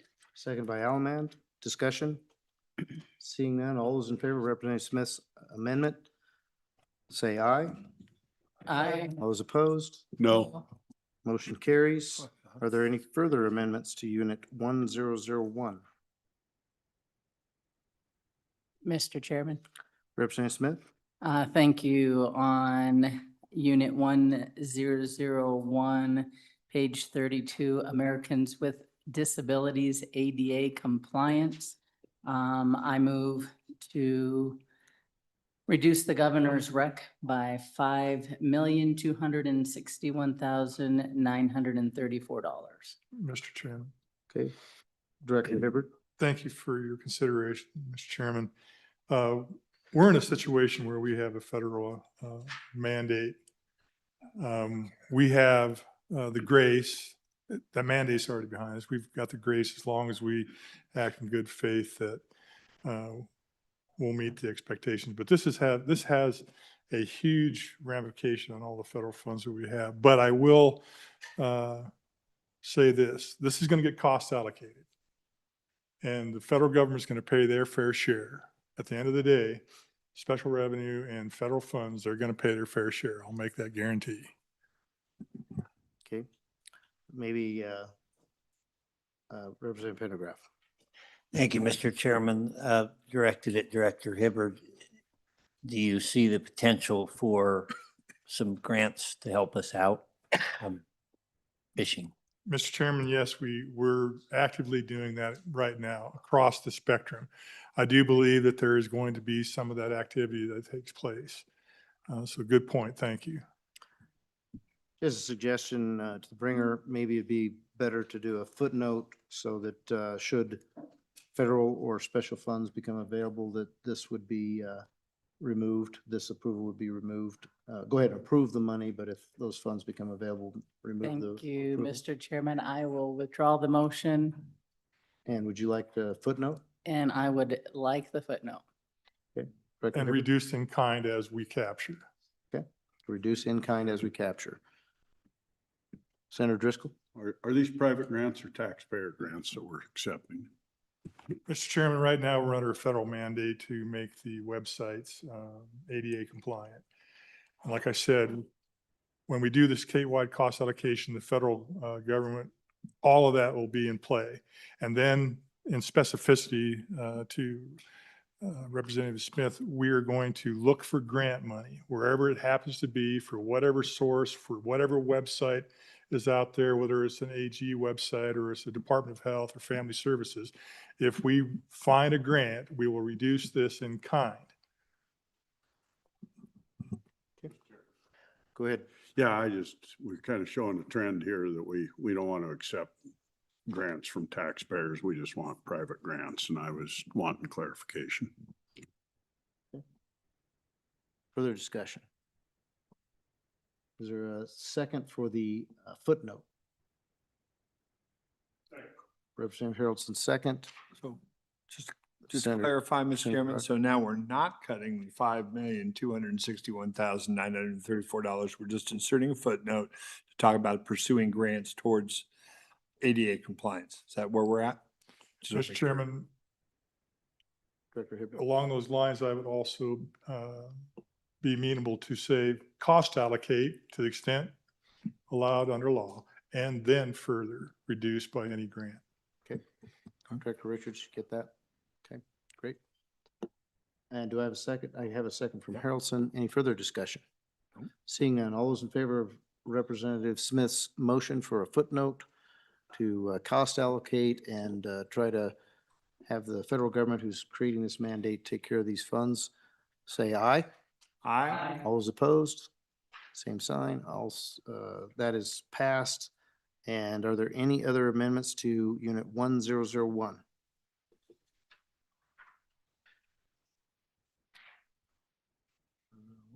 Representative Smith?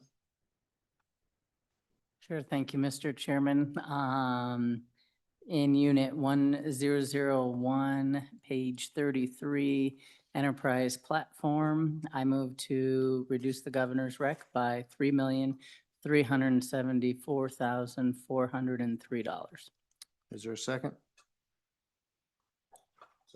Second by Haroldson. Any discussion? All those in favor of Representative Smith's motion, please say aye. All those opposed? No. Oh, Motion carries. Are there any other amendments? Unit 1001, Mr. Chairman, Director? in order to incorporate the governor's recommendation per page 25, the request for $743,524, which was not cut by the committee's action yet, for firewall hardware, make those funds effective immediately. Okay. Is there an amendment? so moved, move the footnote to make those funds $743,000 effective immediately. Okay, is there a second? Second by Harrelson. Discussion? Seeing none, all those in favor of Senator Drew's motion for a footnote for making funds available immediately for application firewall and load balancing, please say aye. Aye. All those opposed? Motion carries. Are there any other amendments for Unit 1001? Seeing none, all those in favor of Governor's Rec as amended, Unit 1001, please say aye. Aye. All those opposed? Motion carries. Next unit. Mr. Chairman, the next unit for your consideration appears on page 54, unit 3001, IT Enhanced Services. Are there any amendments, Unit 3001? Representative Smith? Thank you, Mr. Chairman. In Unit 3001, page 49, Cloud Services, I recommend we reduce the governor's recommendation by $1,497,474. All right, is there a second? Second by Representative Pendergraph. Discussion. Mr. Chairman. Representative Sherwood. Thank you. I think as we discussed, that there is an opportunity to move the source of funds on this one, and close out that depreciation account, or at least pull from what's in the depreciation account to cover this. And so I'd ask if that was a friendly amendment. Representative Smith?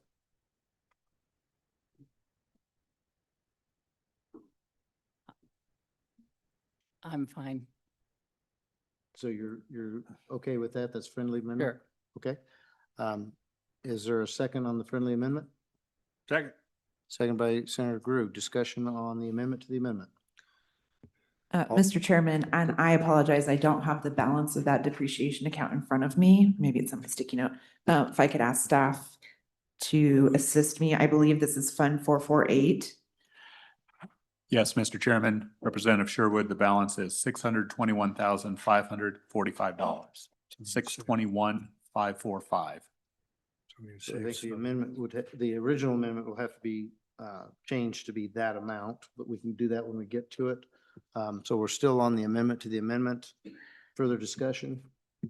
Representative Harrelson. Thank you. Just to clarify, so it'd be reducing the contract service from 1,497,474 down to that 600,000 amount. Am I correct in that? That is correct. And changing the source of funding to the depreciation account. Thank you, Mr. Chairman. Okay. Further discussion? All those in favor of Representative Sherwood's amendment to the amendment, please say aye. Aye. All those opposed? Motion carries. Back on the amendment, Representative Smith's amendment.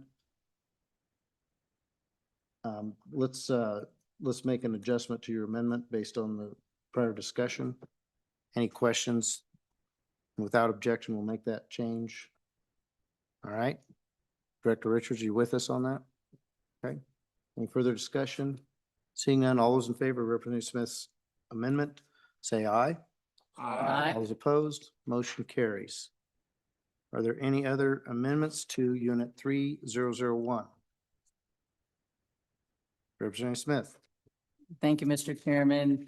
Unit 3001, page 51, Communications and Network Support Services. I recommend that we reduce the governor's recommendation by $1 million. Okay, is there a second? Second by Allemand. Discussion? Seeing none, all those in favor of Representative Smith's motion, please say aye. All those opposed? No. Oh, Motion carries. Are there any other amendments to Unit 3001? Representative Smith. Thank you, Mr. Chairman. Unit 3001, page 52, Environmental Systems Research Institute, ESRI. I recommend that we reduce the governor's recommendation by $670,000. Is there a Mis- second? Director Hibbert? Mr. Chairman, state of Wyoming has been collaborating across the full extent of the enterprise to coordinate the GIS platform. And this is a good effort. It's going to save us money. It's got a good ROI, and it is internal service fund billed out to the agencies as stipulated. And you'll note that there's plenty of places across the expanse of the enterprise that has the necessity for geographic information layers. Thank you. Is there a second? Okay, that fails for lack of a second. Are there any other amendments to Unit 3001? Seeing none, all those in favor of governor's recommendation as amended, Units 3001, please say aye. All those opposed, motion carries. Next unit. Mr. Chairman, next unit appears on page 62, Unit 3003, direct billing to departments. Okay, Unit 3003, are there any amendments to Unit 3003? Seeing none, all those in favor of governor's recommendation, Unit 3003, say aye. All those opposed, motion carries. Next unit. Appears on page 68, Unit 4014, IT depreciation reserve. Are there any amendments to Unit 4014? Seeing none, all those in favor of governor's recommendation, Unit 4014, please say aye. All those opposed, motion carries. Next unit. The last unit in this agency appears on page 75, Unit 5001, Wyoming Equality Network. Are there any amendments to Unit 5001? Representative Smith. Thank you, Mr. Chairman. In Unit 5001, page 72, Circuit Cost for Wyoming Equality Network Education. I recommend we reduce the governor's recommendation by $170,480. Is there a second? Second by Alman. Discussion. Mr. Chairman, Representative Sherwood. thank you. Could the bringer of the motion just discuss what these funds are used for and why we don't feel like they're needed? Thank you. Representative Smith. Thank you, Mr. Chairman. Can I phone a friend to Rep. Sherwood with her book open? Mr. Chairman, my notes say that these are the quote unquote digital highways for our K through 12 schools. And that without these circuits, and I'm not an IT person, so I don't know what circuits are. But I do know that it says the school's statewide IT systems, phone lines, and internet access cannot function. Okay. Further discussion? Director Mr. Hibbert. Mr. Chairman, and just the basics terminology, this is paying the phone bill. Okay. Is there, I guess I would ask a question. This is an increase of $170,000. What's the base budget for the phone bill? Mr. Chairman, the circuit costs, if you look on page 75, you'll see that the utilities in 203, which is all the utilities, including this, is the standard budget is $11,991,307. Okay, a little over 11 million. Do we have this particular circuit cost for Wyoming Equality Network for education, K through 12?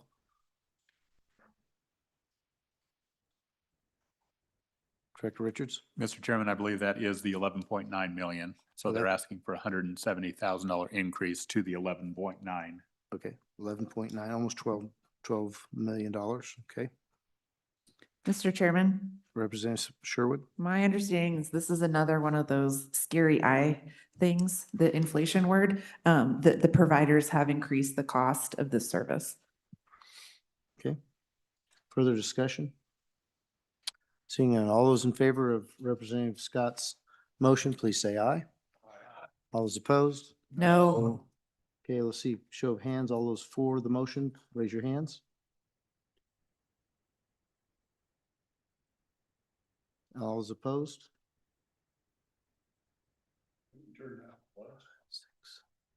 Okay, so the motion fails on a 6-6 vote. All right. Maybe we should here at the Capitol. I noticed the lights are on all night long here at the Capitol.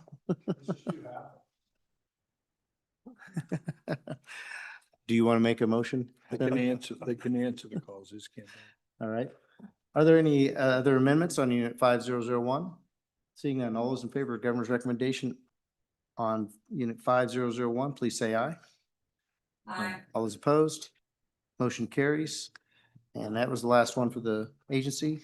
So, Ms. Chaston, if you please take the roll on Agency 077 ETS as amended. Agency 077 as amended. Roll call vote, Senator Driscoll. Aye. Senator French. Aye. Senator Carew. No. Senator Galarson. Aye. Representative Allemand. Aye. Representative Angelos. Aye. Representative Haroldson. Aye. Representative Pendergraft. Aye. Representative Sherwood. Aye. Representative Smith. Aye. Co-Chairman Salazar. Aye. And Chairman Bear. Aye. I'd like to confirm a vote with Senator Larson was an aye. And Senator Grew was a no. Okay. Mr. Chairman, you have 11 ayes, 1 no. All right. Agency 077 ETS is closed. We're going to take a 10-minute break.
And we're about ready to go into the Department of Corrections, which is a very extensive agency.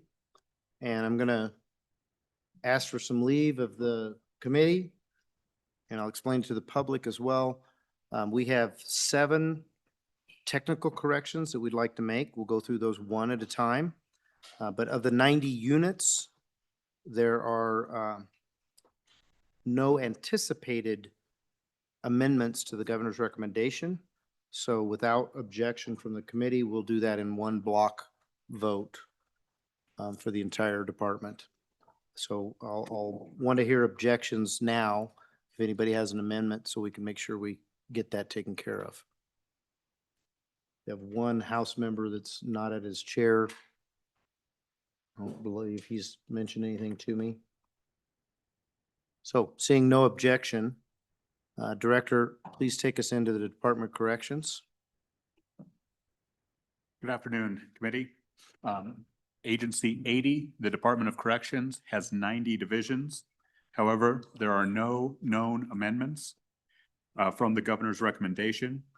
There are 8 instances of a request for a footnote to make the funds effective immediate.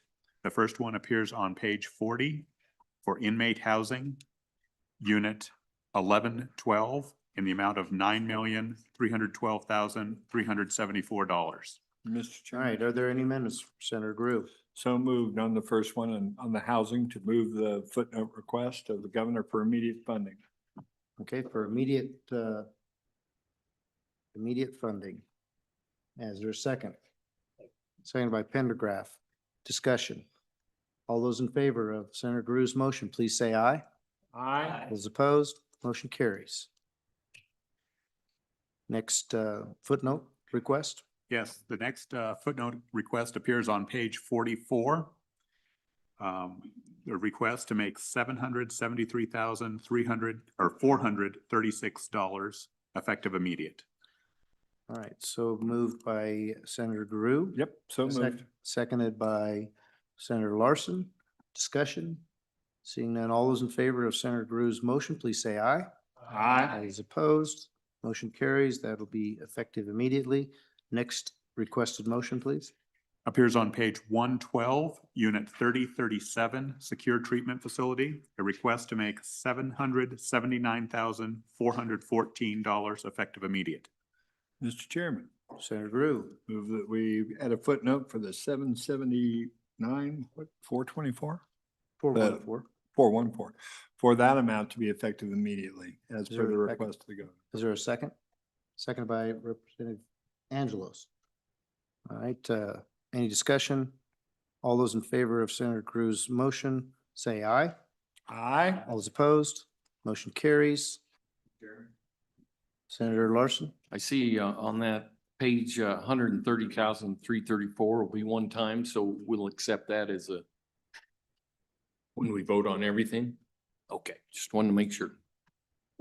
Didn't quite follow that, but Yes, Mr. Chairman, Senator Larson inquired whether or not when the governor asks for funds to be one time, if that is included in your en bloc motion, and it is. all right, next requested footnote. The next footnote appears on page 131, unit 3131. A request for $3 million for offender management system in central services be effective immediate. Mr. Chairman, Senator Grew. so moved on section 313 for $3 million to be effective immediately.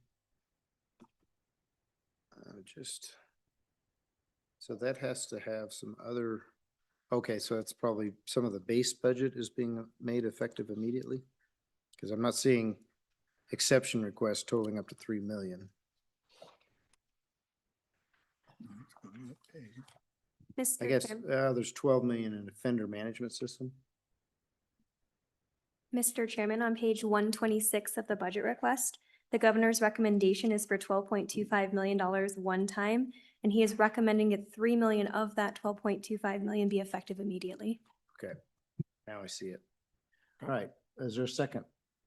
Second by Haroldson. Any discussion? Seeing none, all those in favor of Senator Grew's motion, please say aye. Those opposed, motion carries.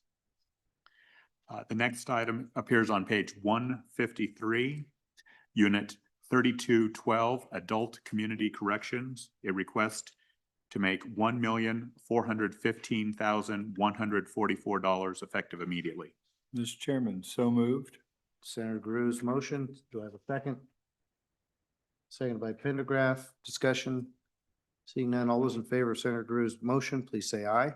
Aye. All those opposed, motion carries. Next requested footnote. Appears on page 218, Unit 4032, WWC Food Service. The request is to make $7,559,094 effective immediate. Mr. Chairman, Senator Gru? I could tell the good joke about the two Illinois governors and food, food was better when you were governor, but I won't do that. And I'll just make the motion to authorize the $7 million effective Senator immediately. Gru, thank you for staying on task. Is there a second? Second by Representative Angelos. Discussion. Seeing none, all those in favor of Senator Gru's motion, please say aye. Aye. Those opposed, motion carries. Next recommended requested footnote. Appears on page 268, Unit 4522, WHF Facility Operations, a request to make $1,359,311 effective immediate. Senator Gru? Yes, Mr. Chairman, move that $1,359,311 effective immediately. It's been a long day Yeah. already. Understand. Is there a second? Second by Angelos. Discussion. Seeing none, all those in favor of Senator Gru's motion to make these funds available immediately, please say aye. Aye. All those opposed, motion carries. Director, please continue. Mr. Chairman, that concludes all of the necessary amendments to effectuate the governor's recommendation. A motion in block on Agency 80 would be in order.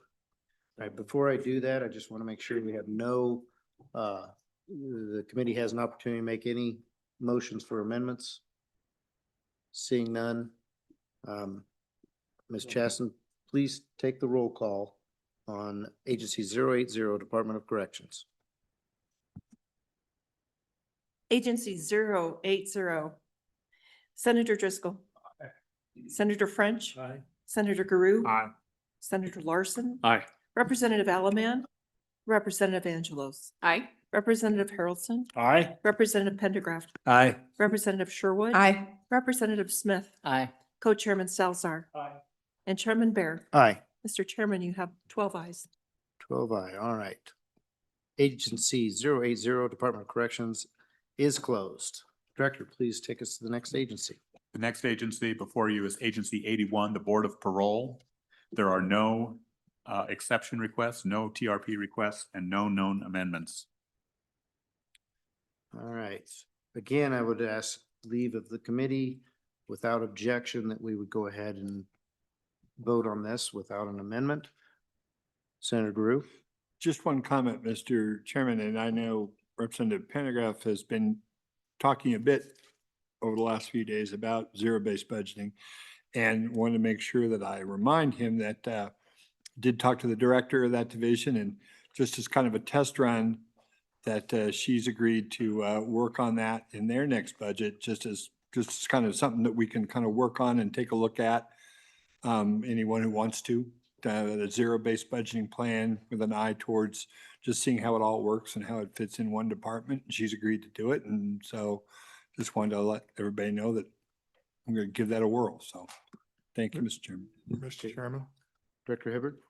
Thank you very much. And if you'd like to see a practice, an exercise in zero-based budgeting, when ETS was consolidated, the year after that, we went into zero-based budgeting. Now, that would be certainly a lot different than what was suggested here today, but there was an exercise in zero-based budgeting previously for ETS, and then that ended after that.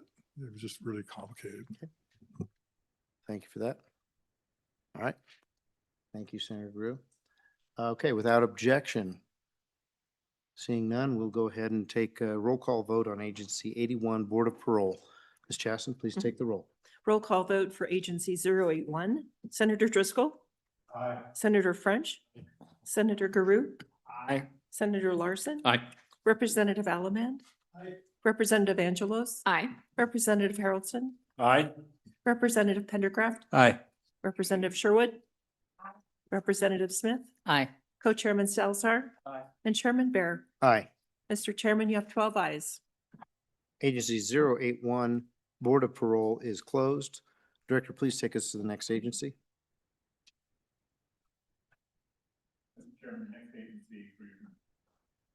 For your consideration is Agency 85, the Wyoming Business Council. It is comprised of 3 units. The first one for your consideration appears on page 21, Unit 101, Wyoming Business Council. Are there any global amendments? Mr. Chairman, Senator Larson? I have a global amendment for the overall division. On page 21, reduce the Wyoming Business Council division to $2 million general fund.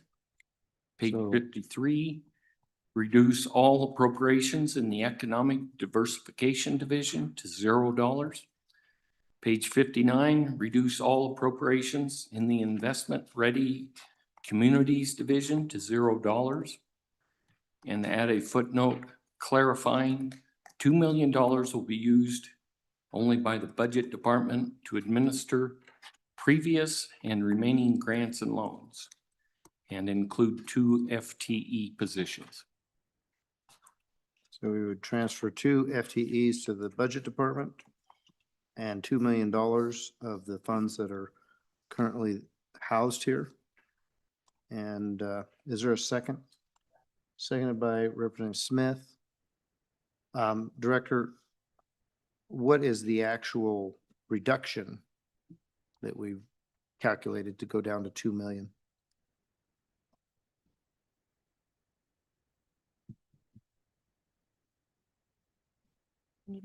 Mr. Chairman, if you just go to $2 million left in the fund, that would be, if you turn to page 3, you'll be taking the standard budget, because I assume you're also not taking any of the governor's recommendations. So you're going to be going to you're going to reduce $40,634,625 general fund dollars, $315,573 federal fund dollars, and then we'll have to chew this one up, but $1,983,484 other funds. What was that total? That should total $42,933,682. Again, assuming you are taking none of the governor's exception requests as well, sir. Correct. Okay. Is there any discussion? Mr. Chairman, Representative Sherwood? could I offer a friendly amendment to that amendment? My thought would be to leave, I don't know, approximately $200,000 to provide to the Department of Transportation to create signs that could hang on the Welcome to Wyoming signs that say, we're closed for business. All right. Senator Larson, consider that a friendly amendment? No, I don't. Okay. That was rejected as a friendly amendment. Okay. Any other discussion? Seeing none, all those in favor of Senator Garu?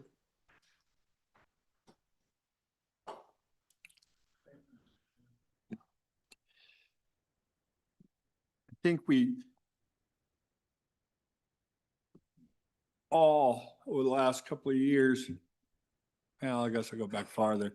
When I started in this organization, some of my counterparts on this committee wanted to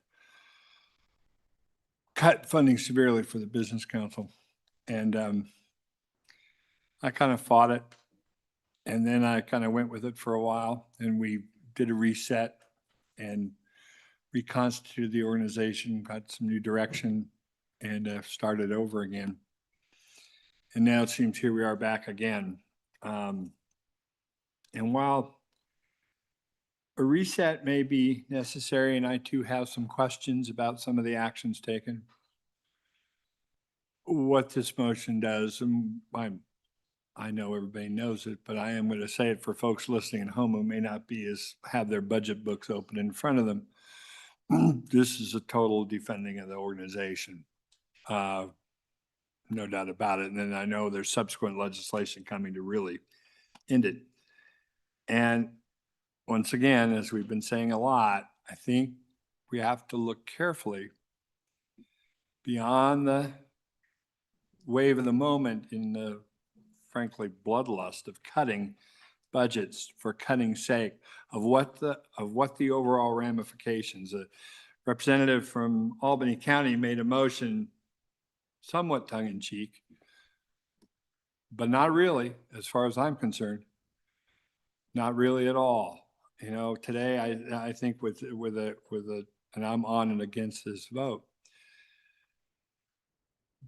But resetting is one thing, gutting is another. And make no mistake, that's what we're doing. And you can cut it any way you want. You can parse it any way you want. You can obfuscate and color it up any way you want. This is a total decapitation of this outfit. And so, and I know I can see with the head shaking going on, that's exactly what you want. So I'll stop there.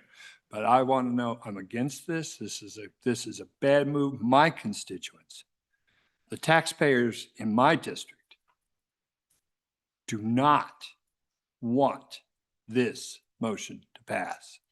So very clearly and very succinctly, thank you, Mr. Chairman. Okay, further discussion? Senator Driscoll? I'll be fairly brief about it. It's the exact same. It's, this is an overdue, you know, to actually go in and cut an agency a little bit. This isn't what we did with the university a few minutes ago that I talked about. This actually is eliminating the agency. This is what brings our business to the state, folks. And maybe they've done a bad job. Maybe they've done a mediocre job. Don't know. I've had my ups and downs with them. But if you want tax revenue, sitting here with my taxpayers pin on, we all talk taxpayers.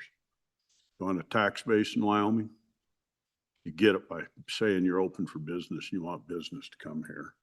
We're doing just the opposite. I opened my computer up sitting here. My colleague just leaned over by me. Utah just took the lead in the nuclear end of the world, folks. They're very proud that they picked up where Wyoming turned it down. We've openly come out this into anti-wind, anti-solar, anti-carbon capture, anti-this, anti-that. Name me around this table what you're for and how do you want taxes paid in Wyoming? Because the only thing we've really got that we've welcomed here is it reminds me of an old legacy ranch family that has oil wells and gas wells on their place and they cut coupon checks.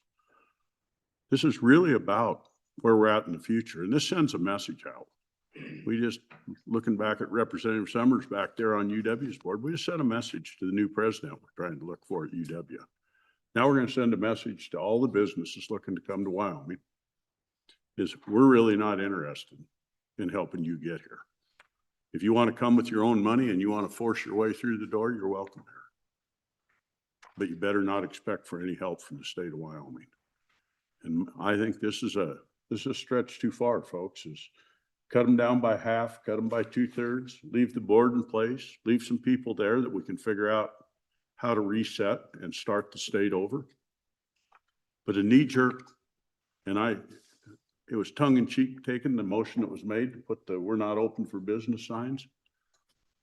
You've just done the equivalent. By doing this, we probably ought to just go ahead and open up the Wyoming Anti-Business Council, because that's really what we're doing. And I sound a little harsh and a little bitter today.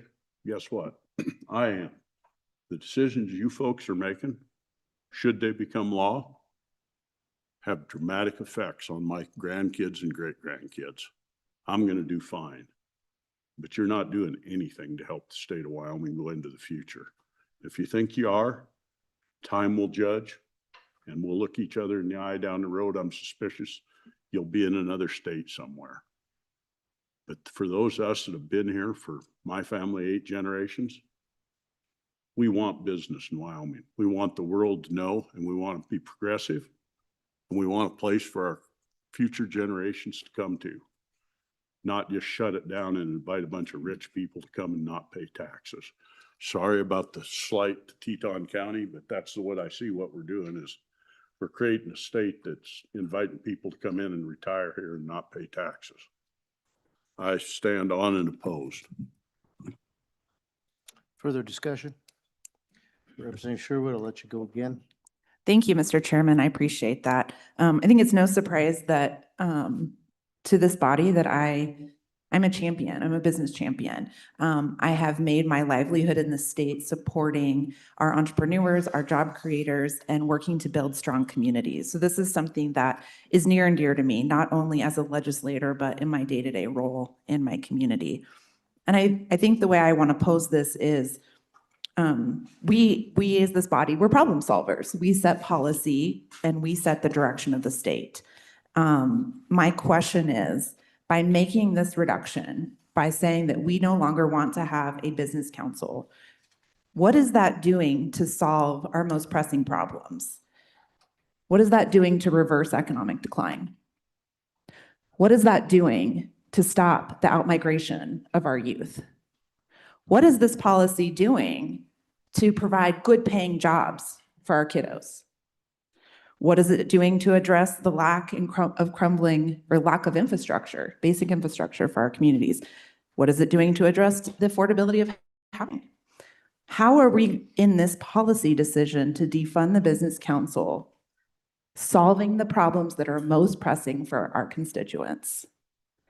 My answer is we're not. We're just compounding the problems I just listed. So if you vote in favor of this, know that that's a signal to your community back home that we, this body here, is not willing to problem solve. If you vote to defend the business council and say, not perfect, but let's reset, let's really dig in and do the hard work of what programs are working, what programs are not working, you're signaling to your constituents back home that you do care that they want good paying jobs for their kiddos, that you do care that they have water that expands opportunity for new affordable housing, that you do care about the outmigration of our youth. Thank you, Mr. Chairman. All right, further discussion? All right, I just want to make a comment and then we'll close this out. Senator to my left just said, what are you for? And I'm going to answer that question. I am for free markets, for capitalism. And to my right, the representative that said, we need to problem solve. I agree, we need to problem solve. But I'm here to tell you, I don't believe that government is the solution to most of our problems. So with that, I don't think this agency has been effective, and I don't think they're going to be effective. If we're going to reset, I think we need to determine something that will work. This is not that. So with that, I'll be on and for the motion. All right, closing out discussion. All those for Senator Larson's motion, please say aye. Aye. All those opposed? No. Motion carries. I think we need to close out this agency. Or is there any other, I think there were a couple of footnotes we needed to address. Mr. Chairman, I interpret Senator Larson's motion to be all-encompassing for all of the governor's rec and the standard budget. One legislator did inquire about remaining BRC funds that have not yet been expended, meaning prior appropriations for the Business Ready Community Grants. And this would be an opportune time if you wanted to address the direction of those funds. Okay. Is there a motion to address the Business Ready Grant funds that are still in the account? Can be kind of stranded there. Representative Pendergraft? Thank you, Mr. Chairman. I would move that those funds be transferred under the direction of the Wyoming Budget Office. Well, I think you need to probably specify. I apologize. I'm going to withdraw my motion and perhaps I misunderstood what you were after. I think you probably want to specify where those funds should be directed to. Okay. if I could make a recommendation, you could probably put those in general funds. They could deal with those, or you could put them into LISRA. What is the balance of that account? Mr. Chairman, the council does have a meeting in February, and there's at least one pending application I'm aware of. And we will get the exact amount, but it's roughly $54.9 million in unobligated, unencumbered funds. Representative Pendergraft? Thank you, Mr. Chairman. I would move that we move those to the general fund. Second. Second by Senator Larson. Discussion. All those in favor of Representative Pendergraft's motion, please say aye. Aye. All those opposed? No. Motion carries. And I think there's also discussion of a bill. There may be a bill someday, there may not be a bill, but if there were a bill to pass that dealt with statute, that could also deal with the funding. Should we have a motion, have a footnote that if there's a bill that passes that substantially does the same thing, that the bill would take precedent? Mr. Chairman, you could, and you could avoid the remaining $2 million. So for example, $2 million shall not be effective if House Bill or Senate File XX, I don't know if one is going to be sponsored, is enacted into law. Okay. So moved. Senator Larson moves that motion. Is there a second? Second by Smith. Any discussion? All those in favor of Senator Larson's motion, please say aye. Aye. As opposed? No. Motion carries. All right, I think we've completed everything possible on this. Without objection, we'll go ahead and Question. Representative Smith. Thank you, Mr. Chairman. Just clarification on Senator Larson's amendment. Is it effective immediately? So the clawback of funds and so forth aren't gonna be expended between the bill and the July 1st date? Senator Larson. Mr. Chairman, I don't know how to answer that. I do have a bill that I'm considering, and I think it would deal with that, but maybe with little guidance from the staff, maybe they have an idea, but I don't. Could this be even effective immediately? Or it's really more of a clawback? I don't think it can. Mr. Chairman, it would be very challenging to be effective immediately. All right, any further discussion? Mr. Chairman, I had one more inquiry because it's been discussed. Does the committee have any interest in marking up such a bill, or are you anticipating this will be an individual bill? I think there's been some requests that it be a committee bill. Let me just see a show of hands if there's support for such a bill on the committee. Looks like there's support, so yes, we will draft that as a committee bill with leave of my co-chair. Okay. Yes. Okay. Thank you. I think it's going to be a big one, somewhere between 60 and 100 pages long, so be ready. Okay. With that, Ms. Chasson, would you please take the roll on Agency 085, Wyoming Business Council? Roll call vote on Agency 085. Senator Driscoll. No. Senator French. Aye. Senator Garu. No. Senator Larson. Aye. Representative Alaman. Aye.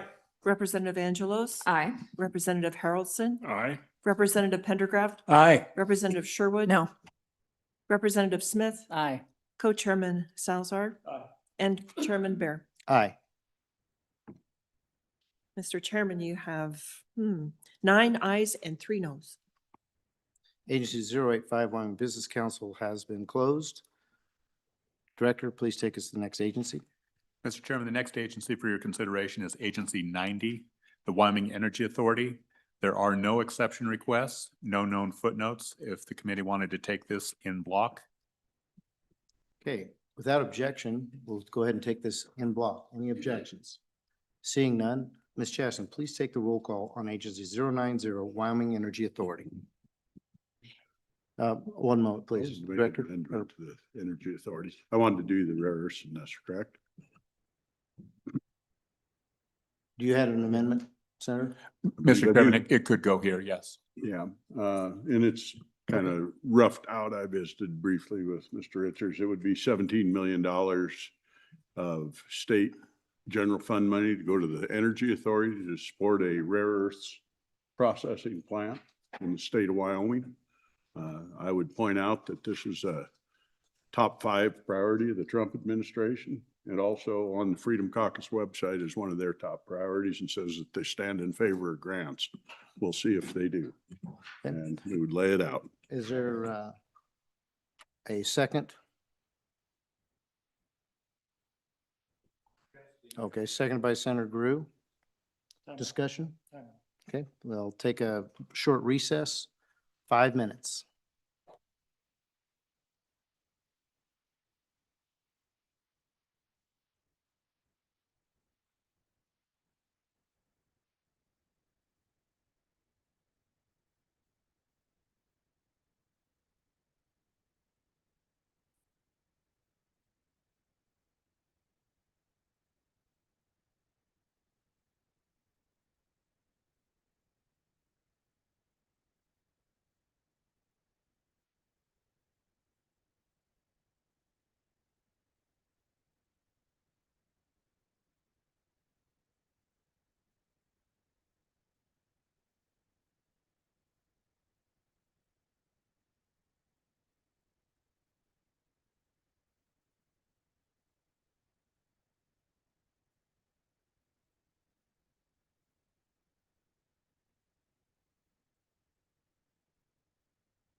Mr. Chairman, I'd like Senator Driscoll. to, now, I can't remember if I seconded or not, but move it to 16, not 17. I goofed up on it.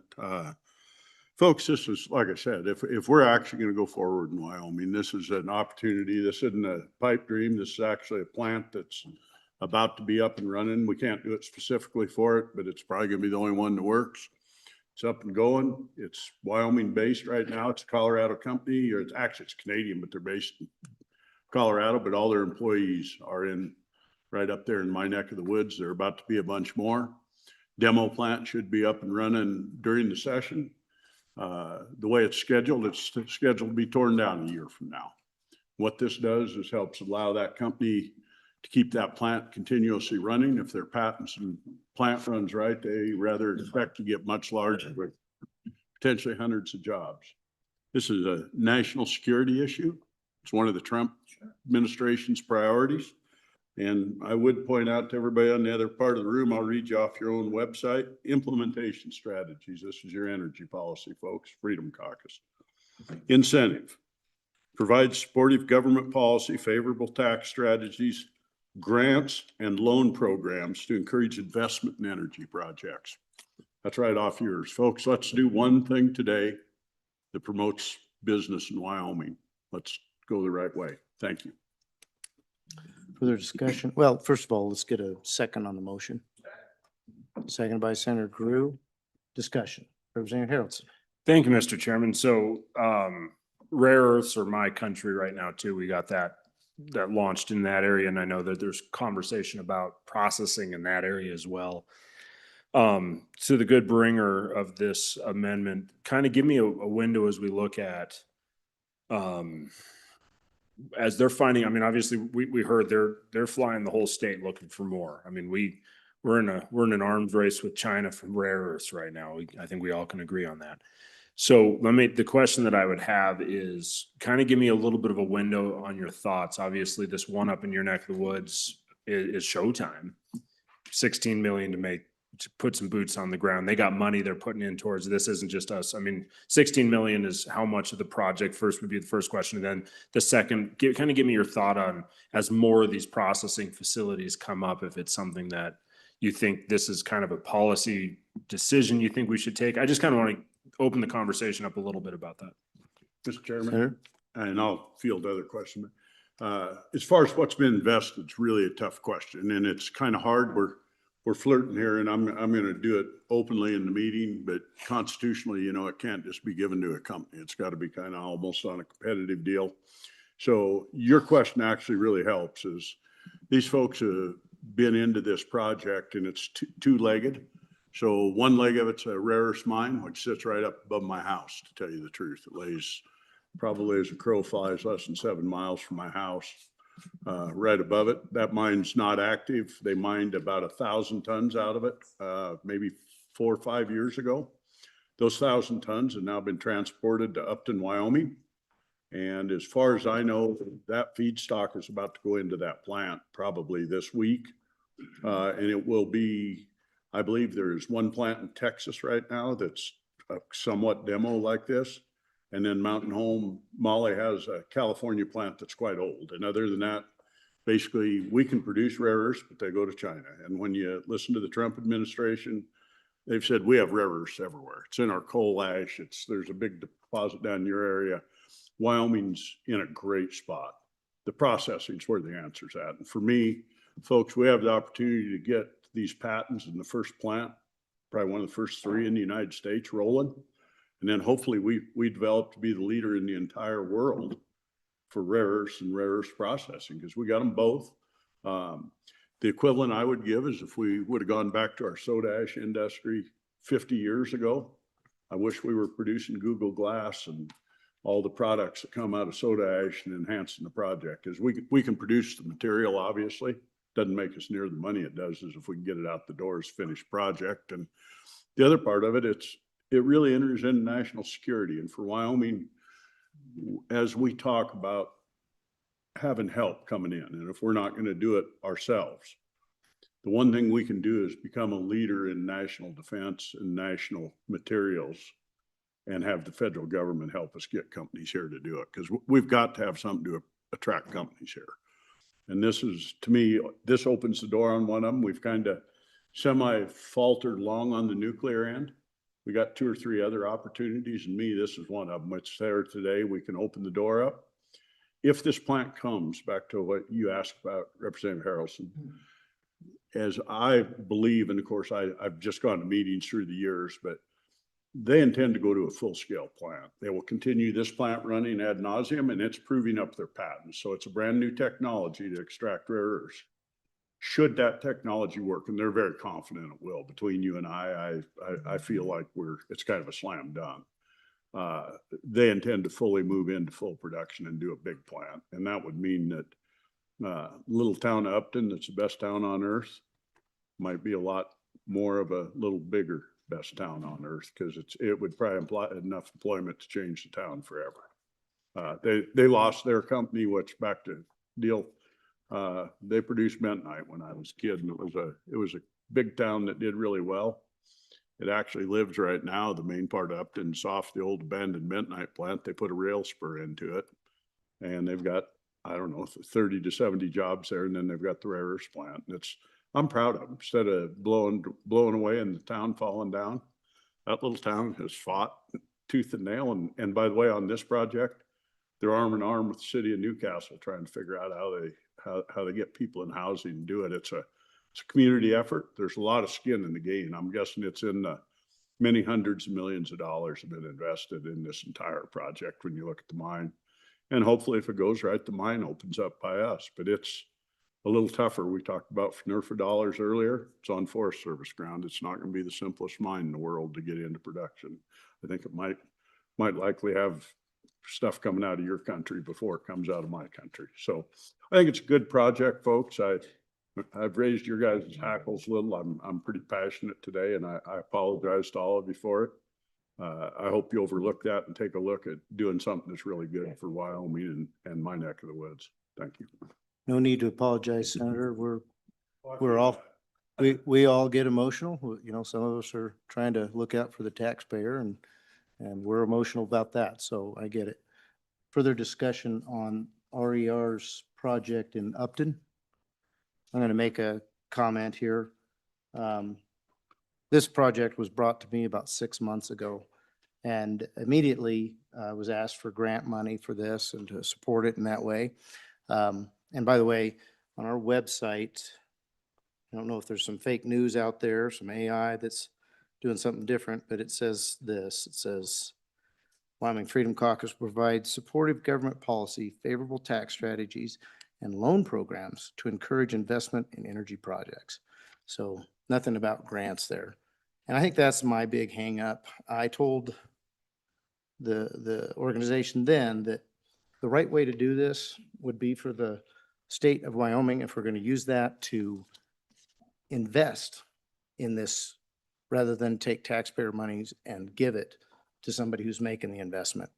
So with that, there's a couple of programs. One that was in the Wyoming Business Council, which we just defunded, that'll probably move to the budget department for some funds there. There's also the investment team through the treasurer's office that could invest in this, and the state of Wyoming could become a partner in this. I know that the major shareholders are not as excited about that, but I do agree with my colleague from the Senate that this is a good project. And I think if it were such a good project, the private sector stepping up and funding it would be a great way to fix this. But as Representative Harrelson said, this is really dependent on the federal government protecting the market from the Chinese. And so it's risky. And so private sector is probably not going to step up.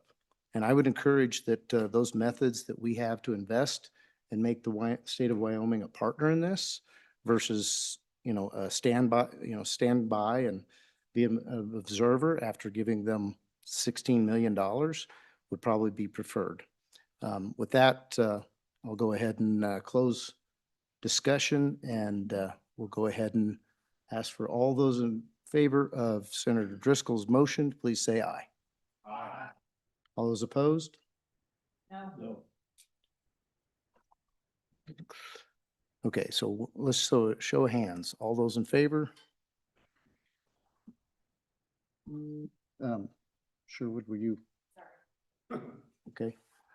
So motion fails on a 6-6 vote. It's very contentious. I think there's going to be a lot of opportunity to look at that on the floors of, and you got support in the House and the Senate on that, so probably a mirror amendment right there.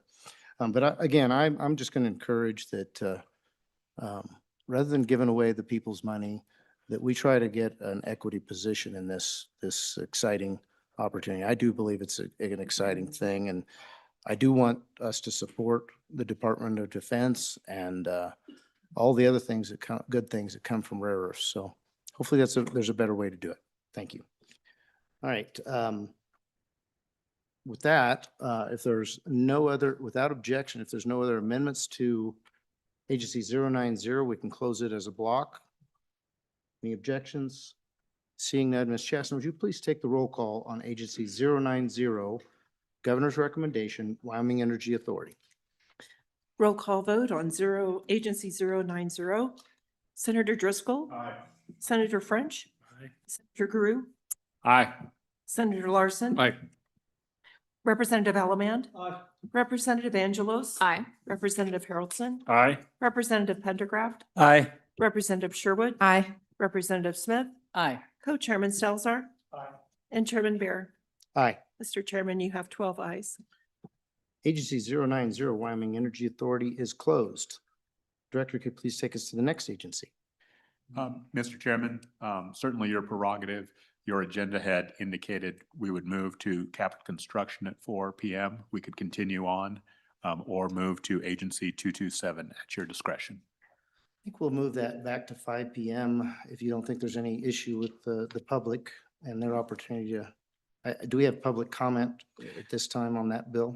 Mr. Chairman, that is an unusual action. If it were in the budget bill, there would not be any public comment because you've already held that. But past practice has been if you have individual bills like the local government bills, that you would take public comment. However, it is public comment on the Agency 227 itself. There is not a draft bill until you make action on it. Okay, so we'll just go ahead and move that to 5 p.m. We'll go ahead and try to knock out a few more here. Great. The next agency for your consideration is Agency 91, Stable Token Commission. The agency has one unit. It appears on page 19, Unit 101, Administration. All right, are there any amendments to Unit 101? Representative Haroldson. Thank you, Mr. Chairman. So I would like to bring an amendment to Unit 0101, page 13 of the Wyoming Stable Token, and it would be to reduce Governor's Rec by $8,098,315. Is there a second? Seconded by Smith. Discussion? Seeing none, I want to have a little bit of discussion here. I think we're going to need a footnote. Yep. Rather than have their current funding revert, to allow them to use that current funding. I believe it's around 3.6, 3.8 million.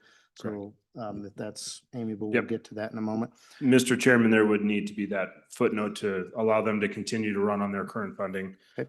Uh, So we'll with bring that a more- conversation to come into this next year of how they're doing and how their stable token is operating. Okay, and that is up and for sale for the public. You can access the stable token today. Are there any other comments or questions about the motion? Seeing none, all those in favor of Representative Harrelson's motion, please say aye. Aye. All those opposed? No. Okay, motion carries. Are there any other amendments to Unit 101? Representative Harrelson?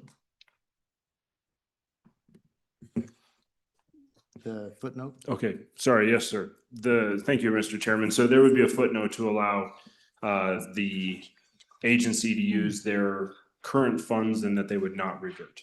All right, seconded by Senator Salazar. Any discussion? Seeing none. All those in favor of Representative Harrelson's motion, please say aye. Aye. Those opposed? Motion carries. Any other amendments to Unit 101, Director Richards? Mr. Chairman, on page 19, during the agency's hearing, they noted that the 6 AWECs was in error and it should be 7 AWEC positions.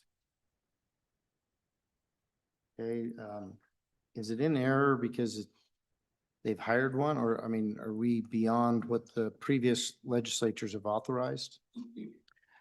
Mr. Chairman, it was unusual, as you see the base budget and the standard budget. This agency was treated like the Business Council and the Wyoming Energy Authority, where the legislature did not authorize employees. Okay. And you could continue that way, or you could try to, right size it in whatever manner you wish. Director Hibbert? Mr. Chairman, the 7th one is in their request to expand. So there was 6, that's the original intent of the legislature, and then in their narrative, and it's not clear, but they are asking for the 7th, and that's why it stood at 6. Is there, So I recommend approval of 8 million in such time as they replace the stable token commission revenue remaining consistent with the current AWAC and AWAC benefits employees receiving the funding. That's the governor's rec. That would be 6. okay. Is there any desire in the committee to take over and include these AWECs and add to one AWEC so we have a thumb on Mr. Chairman, so when I moved the governor's rec, the 6 carried over. Yes, I changed the funding, and at this time I would keep it as 6 AWACS. okay. All right, without objection. Director Mr. Hibbert? Chairman, go ahead. I just want the one last opportunity when you're done with the vote. All right, when we're done with the vote, any other discussion? Seeing none, all those in favor of governor's recommendation as amended on Unit 101 in Agency 091 Stable Token Commission, please say aye. All those opposed, motion carries. Director Hibbert? Mr. Chairman, would it be palatable for the Joint Appropriations Committee to consider their return on investment along with the cash that they have in hand? But if they get returns, can they continue with their returns like they promised? There's an intent to eventually overcome all of this. All this money is going to come back to the general fund. But would you consider allowing them to be able to take their returns and continue the program? Director, you'll have to correct me, but I think there's much of their initial returns are obligated for paying back the initial investment, and that's in statute. So what you're suggesting is that we suspend the statutory requirement and allow those to operate for at least this biennium before they have to start making those paybacks. Mr. Chairman, that's what I'm suggesting, yes. Okay, is there any appetite for that on the committee? Well, Mr. Chairman, Mr. Coach, I guess a couple things. First of all, they do have to pay back what they owe the state. However, I guess I'm fuzzy on, is that the very first thing they pay back? Secondly, once they pay that back, then any additional revenue is part of their can be used for their operating expenses. Can someone help me out on that? Director Richards? Mr. Chairman, it's a 3-tier process. I believe the first dollar in of their earnings must go towards providing 102% protection of the fund. So the first dollar in provides protection of the assets that token holders have. Next is payoff of the loan. And in this case, it would be the 5.8 plus about 500,000, I believe, from the prior biennium. And then third, after the 102% is met and the loan is paid off, then the commission can use it for their operations. They do have legislation that is being sponsored by the Select Committee on Blockchain that changes the order of that in the Green Books. I believe it allows them to use the money, the first dollar in for operations, and then, and and I'm not, it changes the order. I won't be specific about which moves. Mr. Co-Chair, one minute. So does this committee have the power to take the suggestion of the director, or is that something that, is that a Mr. bill? Coker, I think we do. We've suspended spending policies and all kinds of things in the past for a period of time, just during the biennium. So if we choose to, we could, I would suggest if the committee wants to do this, we would go ahead and make the motion for a footnote as Director Hibbert suggested, allowing them to use their ROI initially and suspending the requirement for payment until probably the next biennium. And then I would also add a caveat that if this bill in blockchain were to pass, that all that language would go away. I'll make that motion. Okay, Second. moved by Co-Chairman Salazar, seconded by Senator Driscoll. Discussion. Senator Larson? Can you explain it again? I missed it. Yeah, Sorry. so right now, statutorily, as this was set up, they had to pay back the state first. As soon as they had money coming in, pay back the state. I don't know if we had the foresight to realize we also needed to keep them operating while they did that. So there was, no way of doing that other than an appropriation from general funds, which is what they requested $8 million for. We've given them their previous reverting funds to operate on. And now the question is, will we allow them to use ROI, as they make sales, to keep them going in the event that it takes more than what they have available?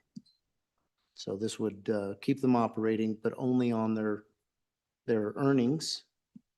And if those, The bill passes. yeah, if the bill passes, we wouldn't do that. The bill would take care of it. But again, it's putting off their paying back the loan, delaying that. Okay, further discussion?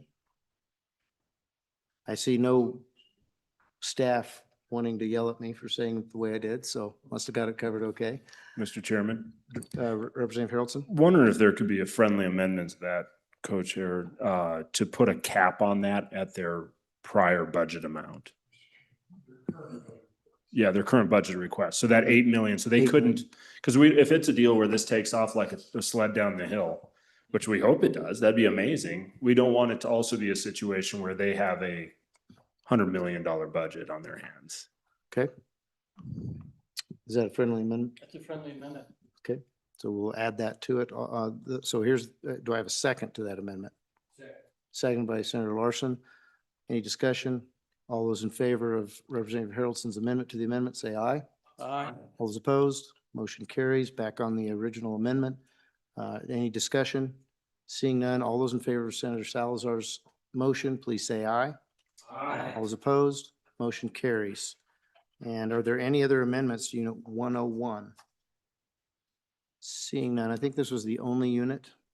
So we are completed on stable token. Ms. Chastner, please take the roll call on Agency 091 Stable Token Commission as amended. Agency 091 as amended. Senator Driscoll. Aye. Senator French. Aye. Senator Guru. Aye. Senator Larson. Aye. Representative Allemand. Aye. Representative Angelos. Aye. Representative Haroldson. Aye. Representative Pendergraft. Aye. Representative Sherwood. No. Representative Smith. Aye. Co-Chairman Salzar. Aye. And Chairman Bear. Aye. Mr. Chairman, you have 11 ayes, 1 no. Agency 091 Stable Token Commission is closed. Director, please take us to the next agency. The next agency for your consideration is Agency 96, the State Budget Department. It is comprised of 2 units. The first unit appears on page 23, Unit 2501, Administration. I believe there is an interest in, or a discussion of a amendment on their AWEC position. Specifically, the ARPA-related AWEC should be limited to December 31st, 2026, or the later of post-audit, or any federal extension of the ARPA legislation. Is there an amendment? Representative Harrelson. Thank you very much, Mr. Chairman. I would move the footnote as described by Director Richards. Is there a second? Second by Senator Larson. Any discussion? Seeing none, all those in favor of Representative Harrelson's motion, please say aye. Those opposed, motion carries. Any other amendments on Department 096 globally? Seeing none, any amendments, are we on Unit 2501 to begin with?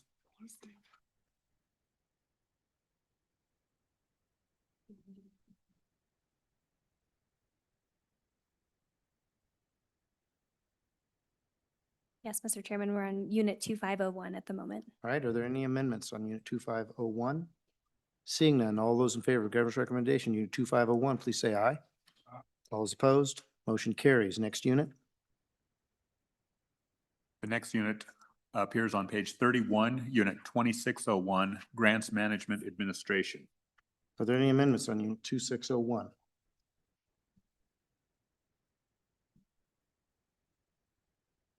And Mr. Chairman, there was an individual, let me try to encapsulate this if I might. The Business Council motion added 2 additional people to this office. There was discussion of how the 2 full-time employee in this agency would be addressed and whether or not you approve those, deny those, or transfer positions from another agency. Okay. Representative Pendergraft. Thank you, Mr. Chairman. I would move as Director Richards has just indicated regarding the 2 positions.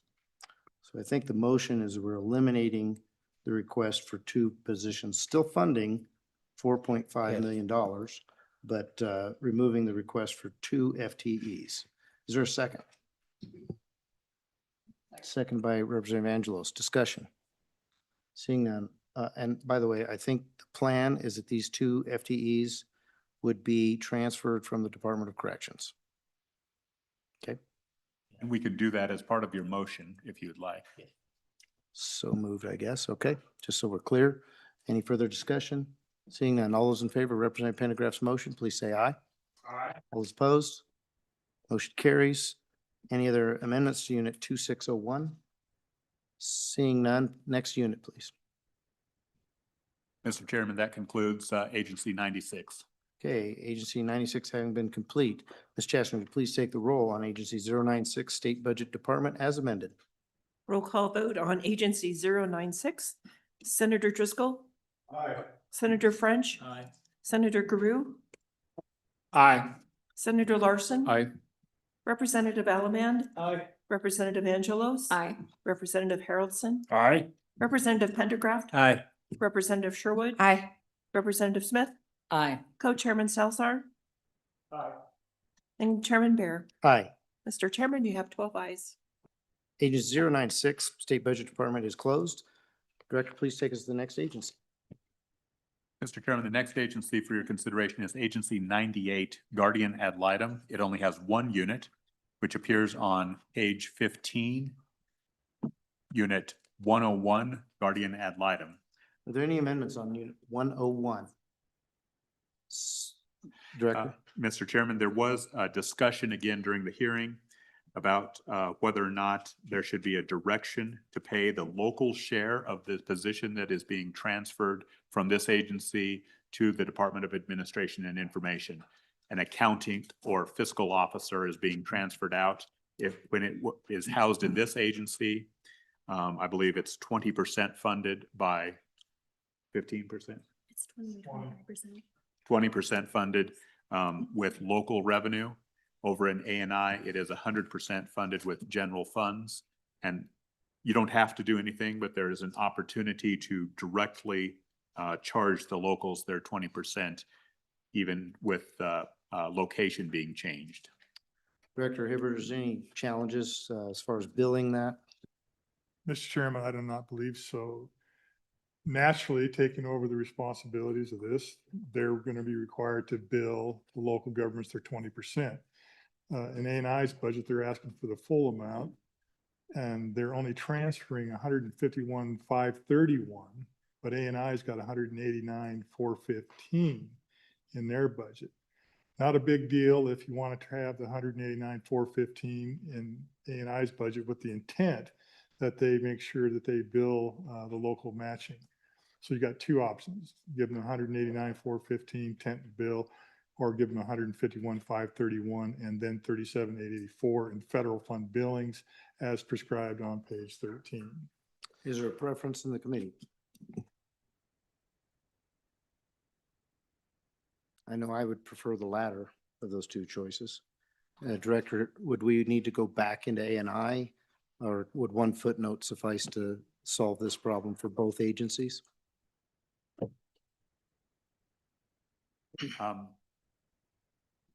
Mr. Chairman, I believe one footnote could suffice. Okay, do I have a motion for a footnote? So moved by Representative Pendergraph, second. Seconded by Representative Smith. Discussion? All those in favor of Representative Pendergraph's motion, please say aye. Aye. All those opposed? Motion carries. Any other amendments to Unit 101 of Office of Guardian Ad Litem? Seeing none, all those in favor of Governor's recommendation as amended on Unit 101 in the Office of Guardian Ad Litem, please say aye. Aye. All those opposed? Motion carries. Is there another unit? No other unit. So Ms. Chasson, would you please take the roll call on Agency 098, Office of Guardian Ad Litem as amended? Agency 098 as amended. Excuse me. Senator Driscoll. Senator French. Senator Guru. Aye. Senator Larson. Excused. Representative Allemand. Aye. Representative Angelos. Aye. Representative Haroldson. Aye. Representative Pendergraft. Aye. Representative Sherwood. Aye. And Representative Smith. Aye. Co-Chairman Salazar. Aye. And Chairman Bear. Aye. Mr. Chairman, you have 11 ayes, 1 excused. Agency 098, Office of Guardian Ad Litem is closed. And Director, what's the next agency? Mr. Chairman, the next agency is actually a branch of government, the judicial branch. So Director, I think we're going to save that for tomorrow. And so we can, Director Hibbard. Mr. Chairman, we conduct a business on the Commission on Judicial Conduct and Ethics on the executive branch side, because they're an oversight agency on the judicial branch. So this would be considered a standalone agency on the executive branch side, funded, so there's independence. So my recommendation would be to work the budget. Go ahead and work the budget. Yes, Mr. You don't want to wait till tomorrow on this one? It's the independence aspect of not bundling them together. Okay. Mr. Chairman. Fair enough. I think we were going to get to it tomorrow, but there's a suggestion. Director Richards? Mr. Chairman, I think there are two conflicting issues here. The next agency is 101. You are, I think, expressing a desire to postpone that till tomorrow. And then Director Hibbard is talking about Agency 103, which you would take up today. So the Commission on Judicial Conduct and Ethics. Would be your next agency. Okay, I thought you said it was another branch, but it's an agency within that branch. Well, yes, Mr. Chairman, I had anticipated you moving to Agency 101 and 102, which is a different branch, but I'm sensing a desire to skip the judiciary until tomorrow. So once you skip them, the next agency on your list would be Agency 103, which is part of the executive branch, not the judiciary branch. So in a normal order, we would be going back and forth between these, correct? Correct. And is there any objection to us doing that normal order tomorrow? Entirely your Director choice. Hibbard, is there any objection to us doing that tomorrow? No, and I apologize for the confusion, Mr. Chairman. I was just trying to get one more through. Well, I certainly appreciate that mindset. That's helpful. No, I just thought we would give the committee time to get this bill worked.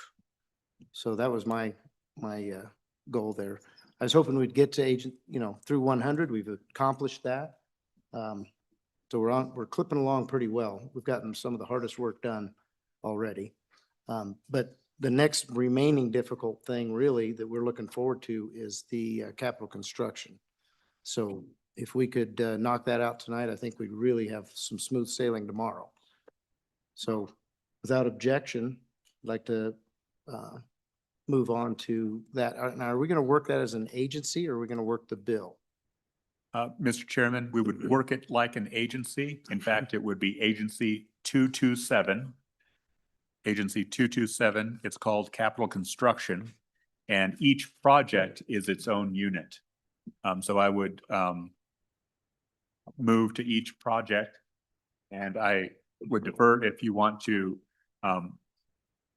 provide the committee's preferences or whether or not you wanted to take public comment first before working the budget.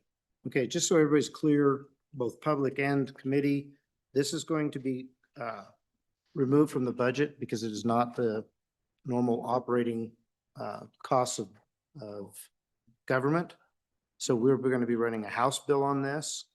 To my knowledge, there are no requests for amendments, so I'm not sure we're going to need to go unit by unit on this unless there are amendments to add or subtract in this CapCon bill. Mr. Kosler? Okay, so we could be very expeditious about this at this point. Director, without objection from you or the committee. And I would open it up to public comment now that I've announced that, if that's amiable to you.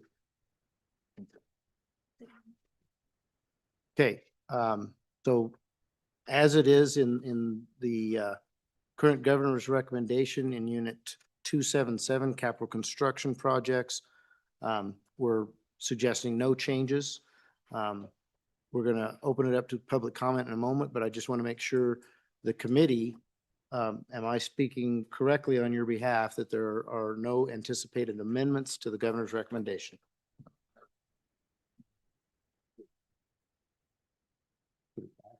Yeah. If governing rec is zero. And it's the Zero, that's for sure.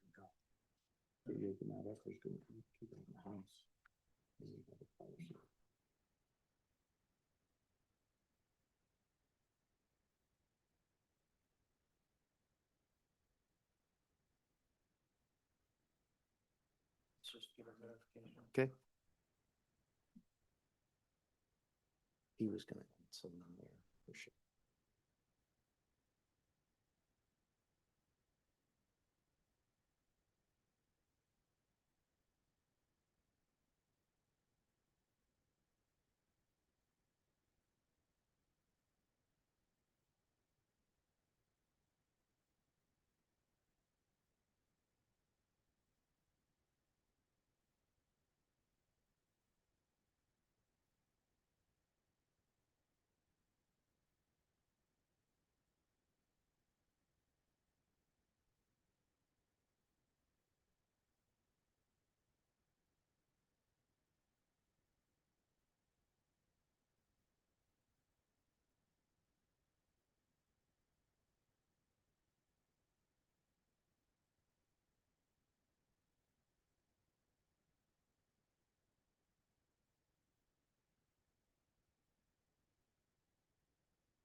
normally we take public comment before we work the bill. And so I think it would be proper for us to take public comment at this time. Well, first of all, before you leave too far, is there any public comment in the room on capital construction? There is, so come forward, please. And Ms.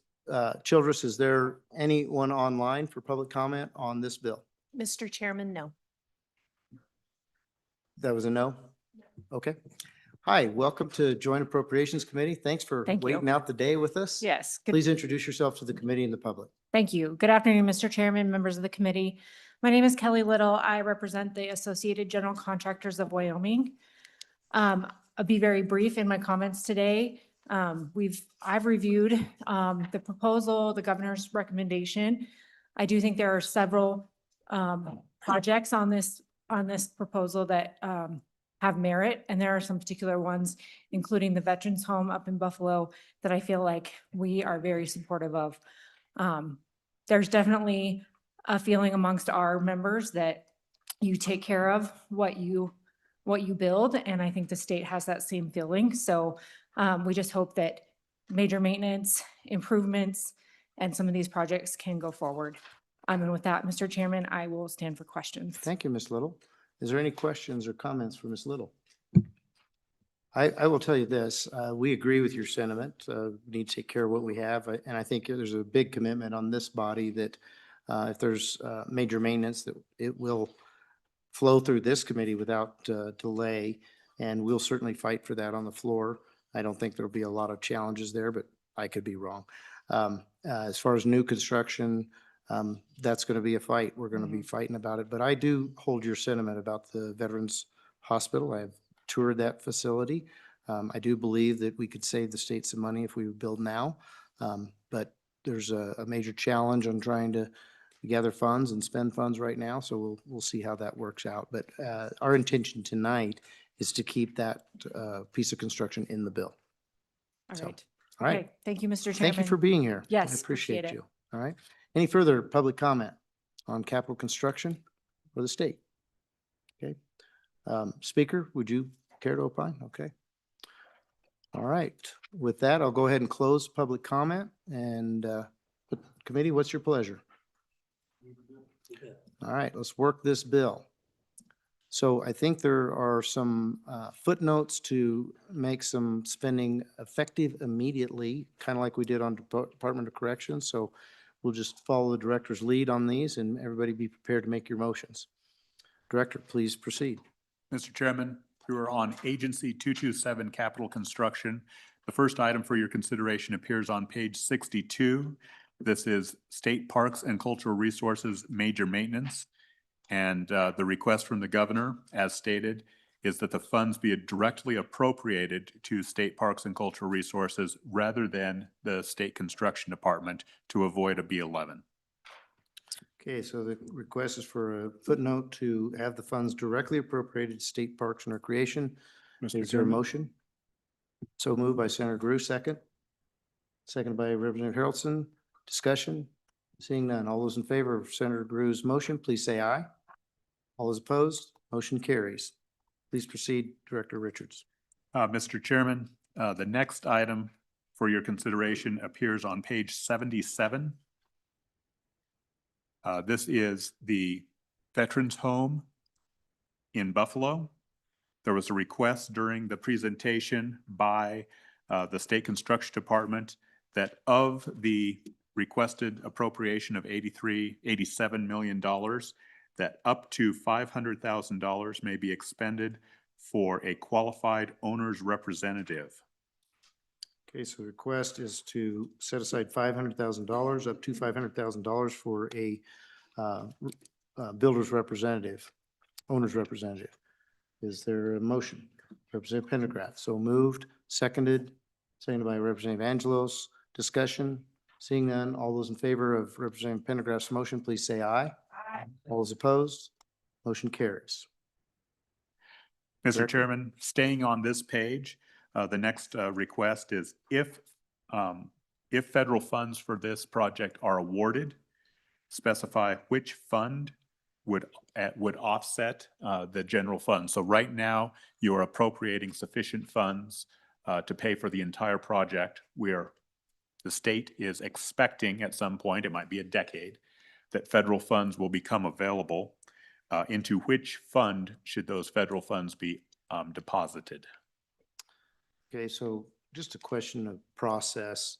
When we set this up, this will be, actually, I guess it'll be in a bill, so it will go into the statutes. Okay, I've answered my own question.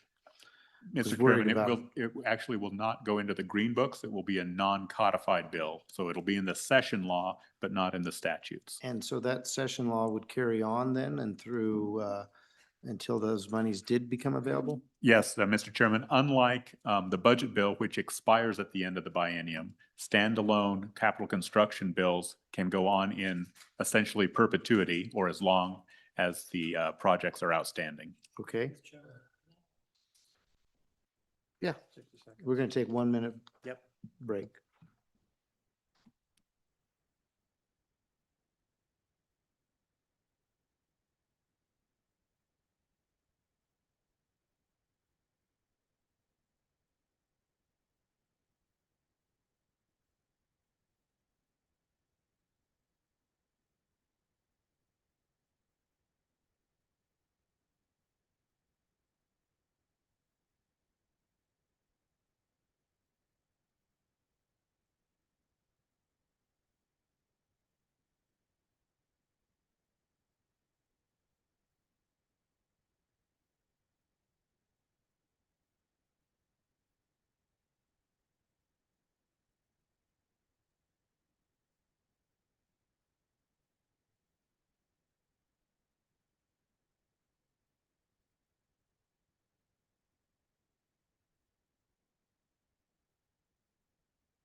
Welcome. All right, we are back in session. All right, is there a motion? Representative Pendergraft. Thank you, Mr. Chairman.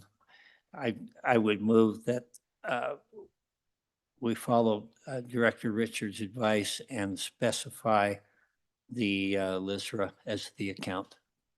So this would be the account that the funds would go into if we ever see these federal funds. I know that Senator Gru's been kind of skeptical lately. All right, is there a second? Seconded by Representative Alaman. Discussion. Seeing none. All those in favor of Representative Pendergraft's motion, please say aye. All those opposed? No. Okay, can I see hands? All those in favor? Okay, all those opposed? Okay, that motion carries. Is there a desire of the Senate to make a alternative suggestion? Okay, all right. We'll let that go. Director, your next suggestion. The next suggestion is for all of the college projects, which appear on page 81. The governor's recommendation is no state funding, but to authorize the projects. He also notes that he is not in favor of approving private funds. And we use an odd nomenclature. Private funds really mean local college funds. They can come from bonds, they can come from internal resources, or they can come from donations to the Community College Foundation. Historically, you have authorized not only the project, but the amount of funding.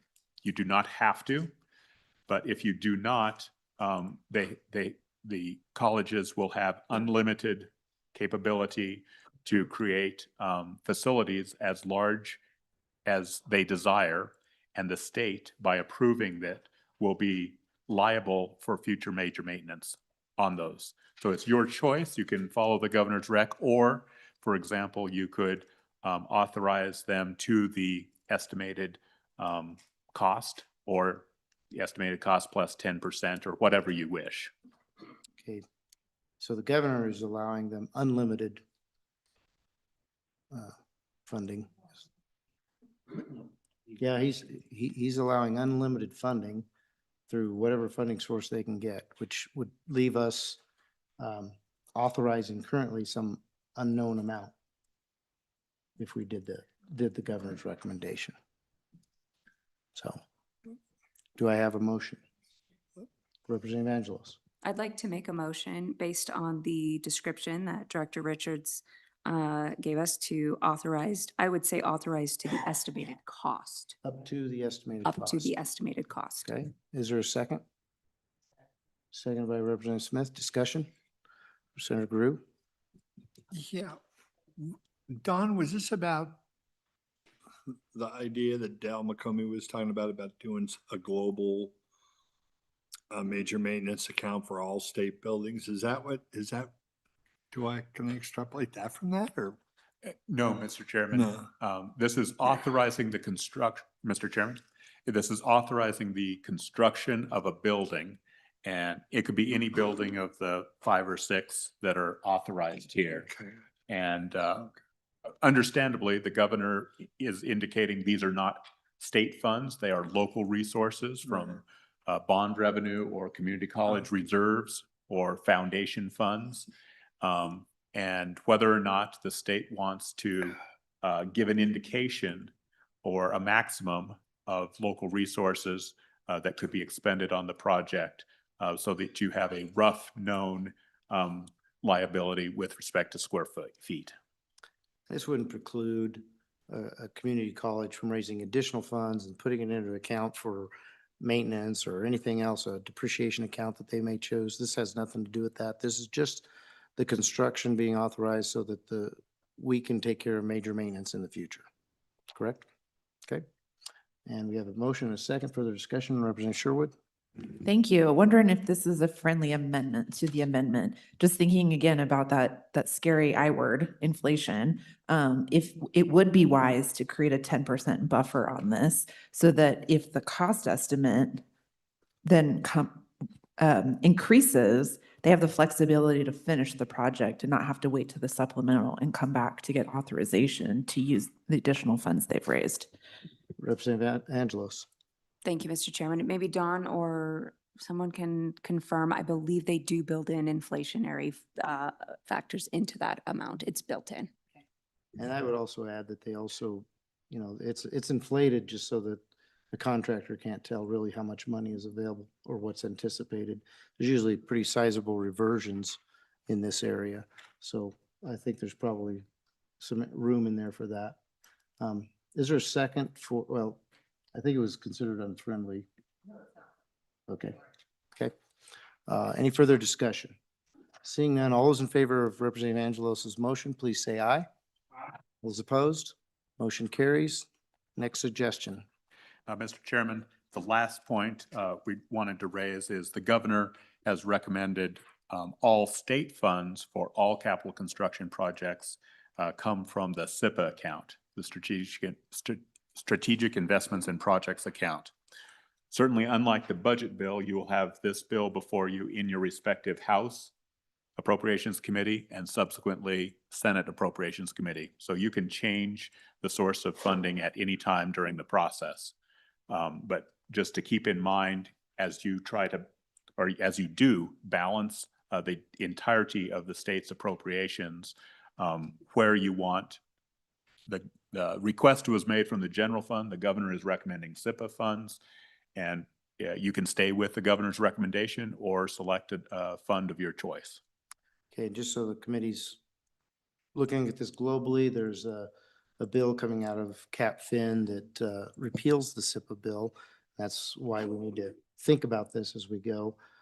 The concept of the SIPA repeal was to really create a little more transparency. We would be making these expenditures out of the general fund or the LISRA so that it's just obvious we only have a checking account and a savings account. We're paying for these projects out of that checking account, making it a little clearer, a little more transparent to the public, a little fewer accounts and shells to move the peanut around in. So with that, is there a motion?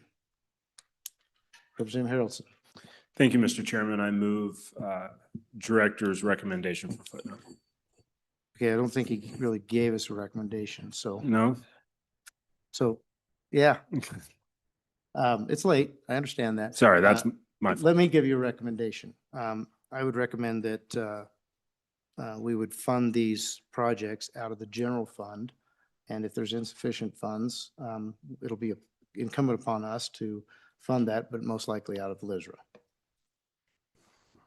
Thank you, Mr. Chairman. I do move that we put a footnote in to fund these projects out of general fund with the backup being LISRA. Second. Seconded by Senator Grew. Discussion? Director Hibbert? Mr. Chairman, the SIPA still exists today, I understand. Does. The governor doesn't have the ability to change legislation, but there's deposits going into the SIPA. I think that your motion could benefit from, where necessary, transfer SIPA to the general fund to cover the cost. I think that's going to be in the bill. Should have checked to make sure. Director, do you remember if that's moving the funds from SIPA to general fund? Mr. Chairman, I believe the balance as of a date certain, and I believe the date certain is July 1, 2026. So all of the cash balance is transferred. The forward revenues are dispersed elsewhere, primarily the LSRA and the PMTF reserve account. So we may end up needing to change the effective date of that. But we can deal with that on that particular bill. Do you have a suggestion for this amendment to this bill? Mr. Chairman, we can work either way. It's really a policy call for you. Yeah, I think I'd rather see those, this one just pulls the money out because this bill will be an expenditure bill. And the SIPA repeal bill, should it pass, moves the money.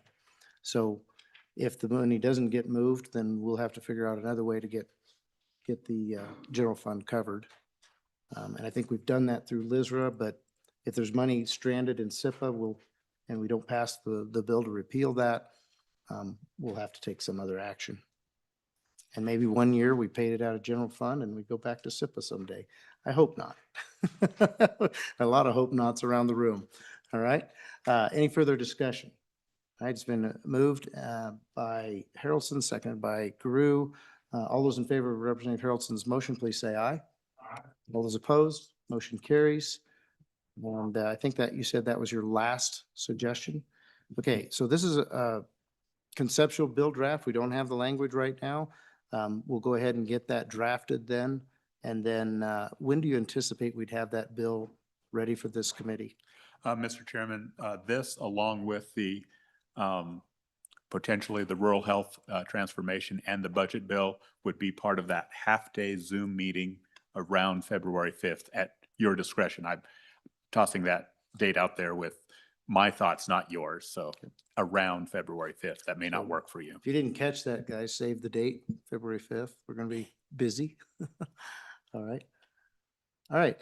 Without objection, then I think we can close this out. We don't even need to take a vote at this time, do we? Mr. Chairman, I think, consistent with your prior actions, you're closing out all agencies. This would be agency 227.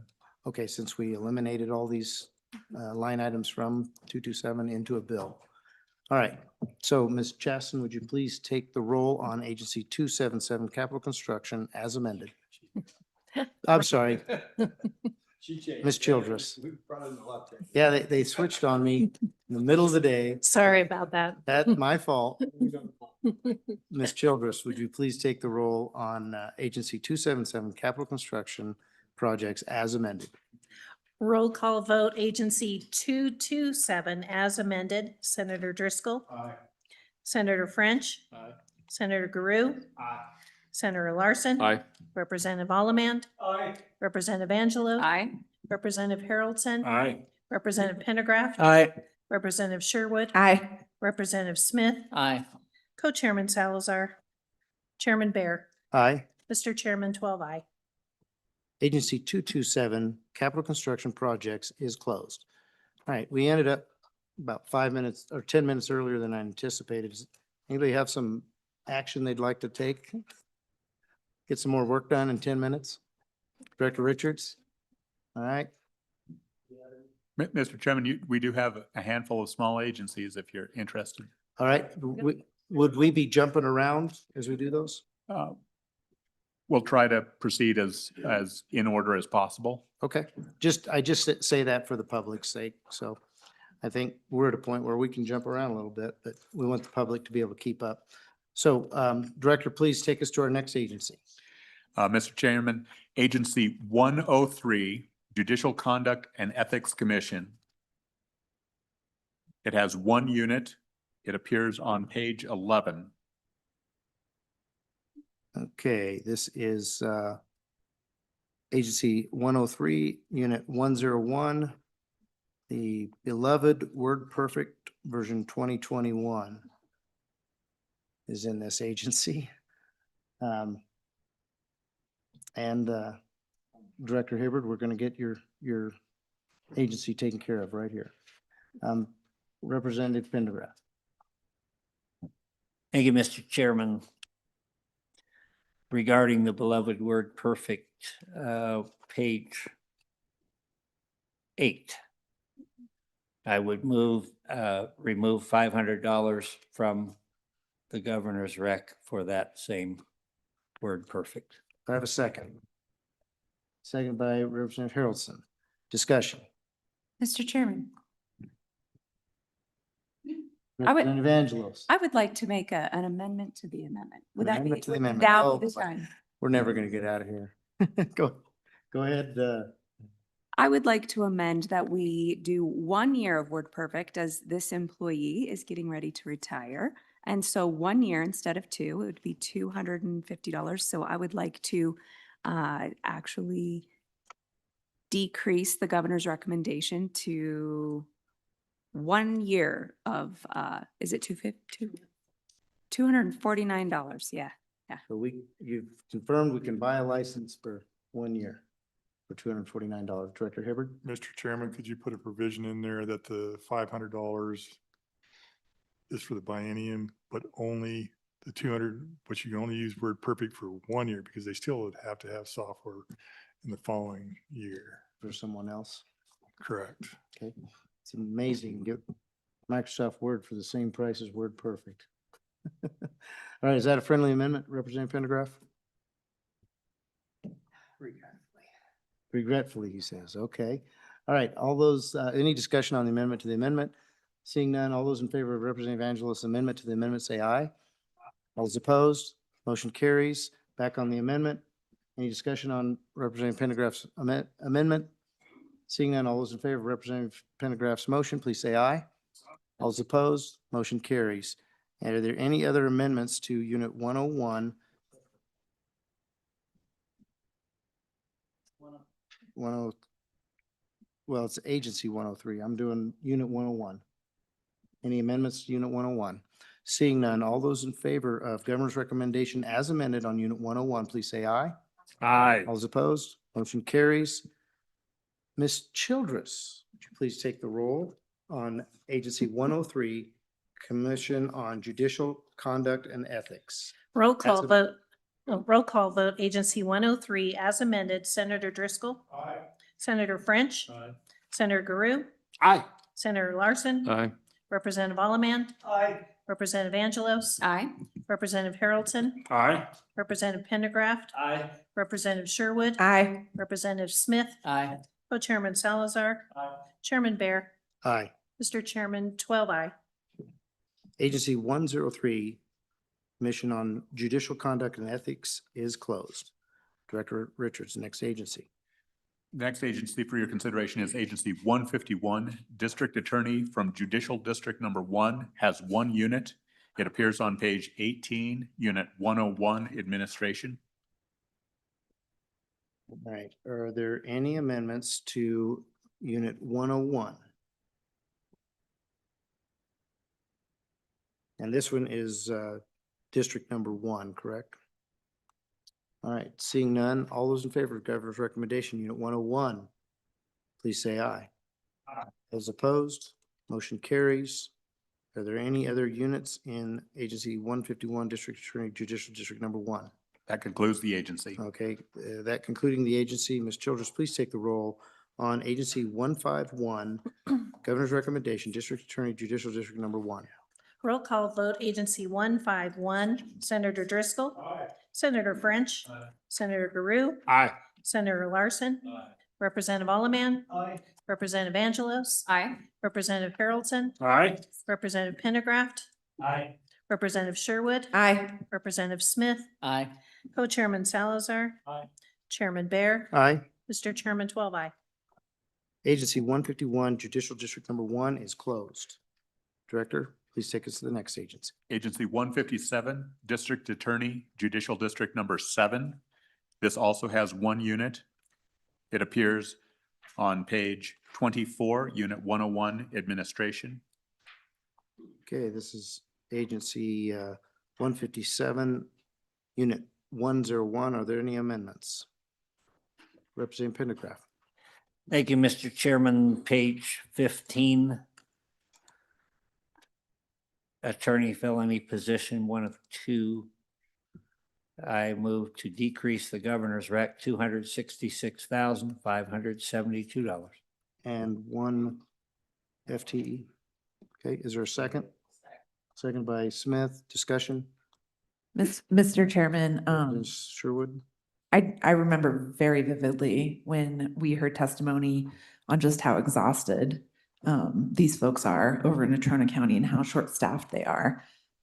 So caution on this, right? That they have a similar workload to you here in Laramie County, but 3 less folks than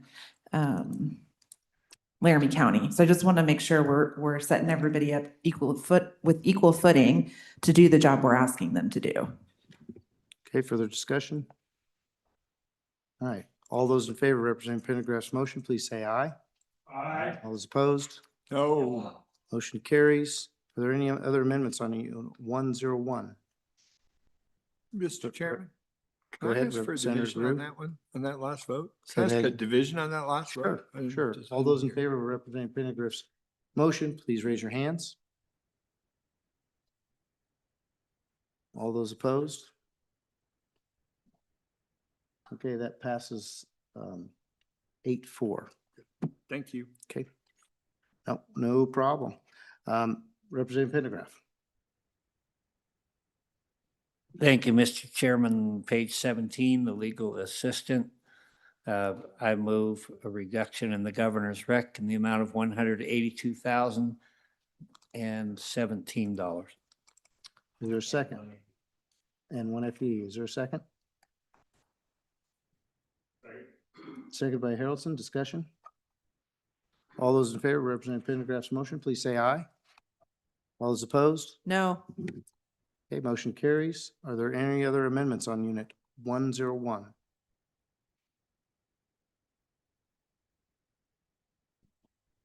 Representative Pendergraft?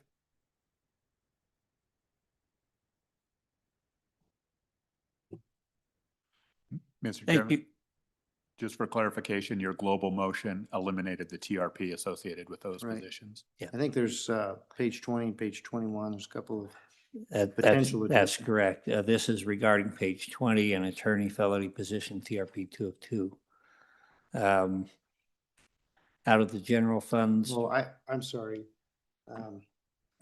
Director's right. This is the TRP associated with positions that we just eliminated. So But- our global motion did cover eliminating of positions, so, I thought this was excluded from that. yeah. It was addressed in the global motion. I apologize there, Representative Pendergraft. All right, are there any other motions, amendments on Unit 101? All right, all those in favor of Governor's recommendation on Unit 101 as amended, say aye. All those opposed? Motion carries. Are there any other units? Okay, Ms. Childers, will you please take the roll on Agency 157, District Attorney, Judicial District Number 7, as amended? Roll call vote, Agency 157 as amended, Senator Driscoll. Aye. Senator French. Senator Guru. No. Senator Larson, Aye. Representative Allemand.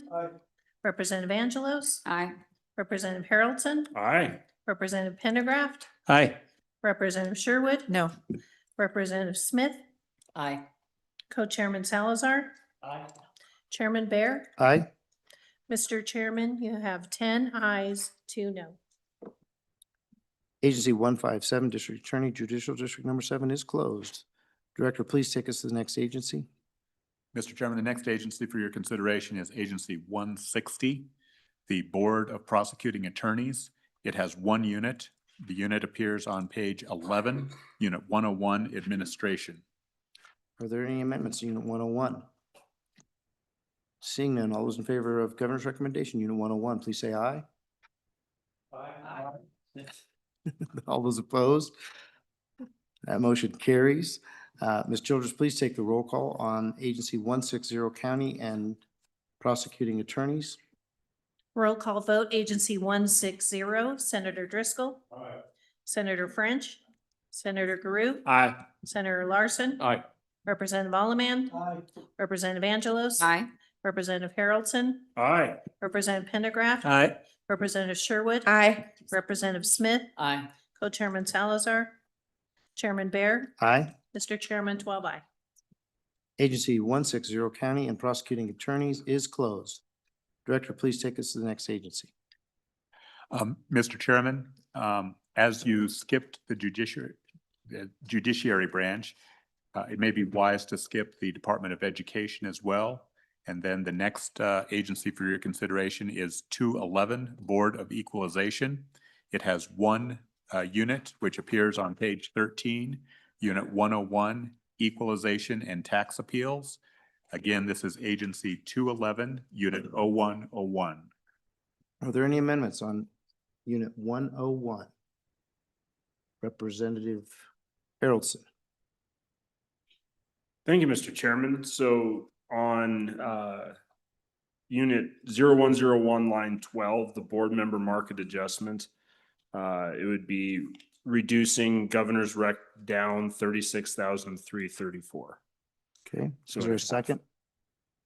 Second by Smith. Discussion. Director Hibbard.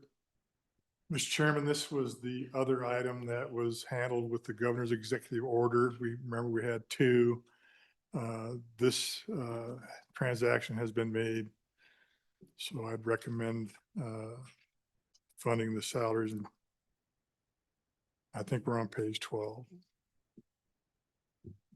So Governor spent some general funds and we're putting a little twist in his arm behind his back now for doing it. Just to clarify, so in other words, you're telling me that this will be B11 once again if it is not put into the budget, or could you explain that further to me, please? Mr. Chairman, this is a general fund request, so the governor cannot bring up general fund dollars in the B11. The adjustments have already been made. This was through the executive order. Typically, Section 310 would have stopped that, but the governor issued Executive Order 2024-07 and allowed them to make this adjustment. Okay, how was it funded before? General funds. Okay. Senator Guru. Yeah, Kevin, or Mr. Hibbard, sorry, Director Hibbard. This is from last year. This was these folks and the folks from the tourism department. And there was another agency as well. So this wasn't something that he pre-did for this year. This is just backfilling something that had been done across the enterprise before, and he was catching them up to the old numbers. Yes, so how the Executive Order 2024-07 works is where there's a significant situation at hand, the governor requires the agency to appeal to make a salary change. That appeal was made and that appeal was approved. Okay. Representative Harrelson. Thank you, Mr. Chairman. At this time, I'll withdraw my Without motion. objection. All right, any other amendments to Unit 101? Seeing none, all those in favor of governor's recommendation on Unit 101, please say aye. Aye. All those opposed? All right, that was the only unit in this agency. Ms. Childers, would you please take the roll on Agency 211, Board of Equalization? Roll call vote, Agency 211, Senator Driscoll. Senator French. Aye. Senator Guru. Aye. Senator Larson. Aye. Representative Allemand. Aye. Representative Angelos. Aye. Representative Haroldson. Aye. Representative Pendergraft. Aye. Representative Sherwood. Aye. Representative Smith. Aye. Co-Chairman Salazar. Chairman Bear. Aye. Mr. Chairman, 12 aye. Agency 211, Board of Equalization is closed. Director, please take us to the next agency. Next agency for your consideration is Agency 220, the Environmental Quality Council. It has one unit, which appears on page 18, Unit 101, Administration. All right, are there any amendments on Unit 101? Representative Haroldson? Thank you, Mr. Chairman. So Unit 101, page 14, 400 section, Informational Technology Series increases. I'd like to see a decrease of the governor's rec of $4,342. And is there a second? Second by Allemand. Discussion. All those in favor of Representative Haroldson motion, please say aye. All those opposed? No. Motion carries. Any other amendments to Unit 101? Representative Haroldson? Thank you, Mr. Chairman. Once again, Unit 101, page 15, Office of Administrative Hearing Referral Cases, reducing this $20,000 ask of that the governor put in his recommendations down to zero. Okay, second. Oh, Director Hibbert. Mr. Chairman, I think a little history on Office of Administrative Hearing Cases. Historically, we fund the total Office of Administrative Hearings, 45% wideout, 55% workforce services. However, anybody that's using the Office of Administrative Hearings will receive an invoice for that activity. And this agency has had a limited number of activity with the hearings examiner's office. Their history suggests that that's $20,000. So they will get invoiced for the activity that they have in hearings. And just to wrap that up, at the tail end of every year, the Office of Administrative Hearings does a robust accounting of all the cases and make sure that they trim it up. Because wideout might be 51% or they might be 42%, but they do trim that up. Okay. Is there a second? Representative Allemand seconds. Discussion. All right. All those in favor of Representative Harrelson's motion, please say aye. Aye. All those opposed? No. That motion carries. So I think what that means is that there will have to be, if that carries through the bill, that there'd have to be, well, you'll still do billing. And those general funds would have to come out of the other agencies. Mr. Chairman, correct. There's going to be a reconciliation eventually. And it's just an honest attempt to have the Office of Administrative Hearings funded where the activities take place. We will not shift that billing to another agency. Okay. We're going to keep it fair. All right. Okay. Any further amendments? Representative Harrelson. Thank you, Mr. Chairman. One more, Unit 101, page 16, under cameras, I recommend reducing the governor's rec $9,228. Is there a second? Second by, you see one, okay, Senator Larson. Any discussion? All those in favor of Representative Harrelson's motion, please say aye. Aye. All those opposed? No. Motion carries. Are there any other amendments on Unit 101? Seeing none, all those in favor of Unit 101 as amended, say aye. Aye. All those opposed? Motion carries. Are there any other units in this agency? Seeing none, Ms. Childers, please take the roll on Agency 220, Environmental Quality Council. Roll call vote, Agency 220 as amended, Senator Driscoll. Senator French. Aye. Senator Guru. No. Senator Larson. Aye. Representative Allemand. Aye. Representative Angelos. Aye. Representative Haroldson. Aye. Representative Pendergraft. Aye. Representative Sherwood. Aye. Representative Smith. Aye. Co-Chairman Salazar. Aye. Chairman Bear. Aye. Mr. Chairman, 10 aye, 2 no. All right. Agency 220, Environmental Quality Council is closed. I think that's probably a good place to stop tonight. Director Richards? Mr. Chairman, I think that you're at your pleasure. Do we have any other agencies in the executive? Mr. Chairman, we have one more short one, and then tomorrow would be limited to the traditional judicial branch and Department of Education. Let's go ahead and do that. I didn't see it because it doesn't have an exception request, does it? Mr. Chairman, it does have one exception Oh, request. down here at the very bottom. The agency is 270, Office of Administrative Hearings. There is one unit. It appears on page 23, Unit 202.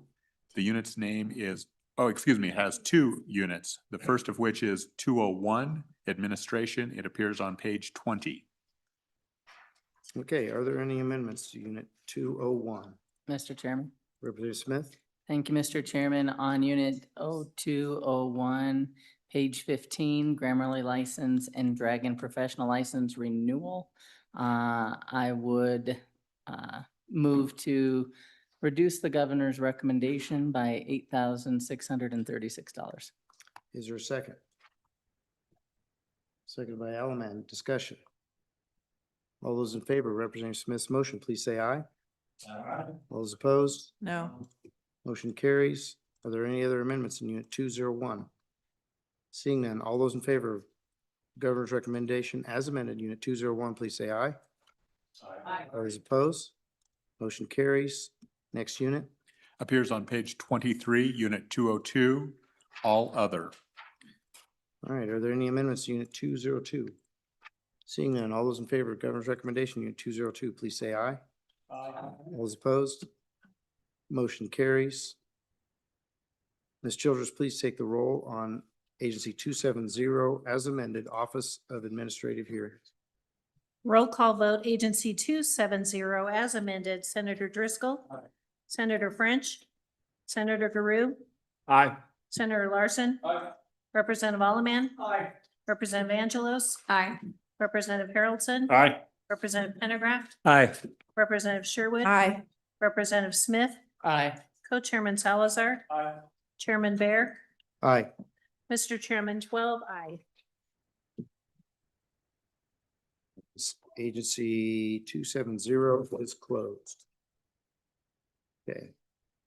Any other agencies in the executive? No, Mr. Chairman, but if it would please the committee, a bit of housekeeping for a day ahead look. Please. Mr. Chairman, the sole remaining agencies that you have left are Agency 101, 102, and the district courts, which I suspect we will take in block because they have no exception requests. That would be 120 through 146, and then the two education agencies, 205 and 206. That is it. Secondly, to correct the record, you did Agency 103, the Commission on Judicial Ethics, Conduct and Ethics.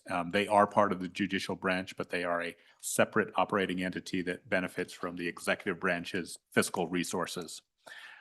Tomorrow, the committee is ahead of schedule, so I wanted to give a heads up to the public. You will likely complete the agencies I previously mentioned, work through the elected officials' letters, work through any agency footnotes and Section 300s, and school capital construction is also planned for the afternoon. I think that is reasonable based on the pace that you have set for yourselves. The Rural Health Transformation Program legislation is scheduled for Thursday. And should the chairs wish to take up a elimination of the budget or the business council, we could also take that up on Thursday. I just wanted to give the public some notice on that. And I didn't mean to get ahead of you. We have not discussed this, but that's an opportune time if you so desire. Any objections there? Mr. Co-Chair? Yeah, that sounds good. I would like to get through the 300s tomorrow. You foresee that, right? Mr. Chairman, I believe we absolutely can. Okay, good. Okay. Any discussion from the committee? Seeing none, we are adjourned. Thank you.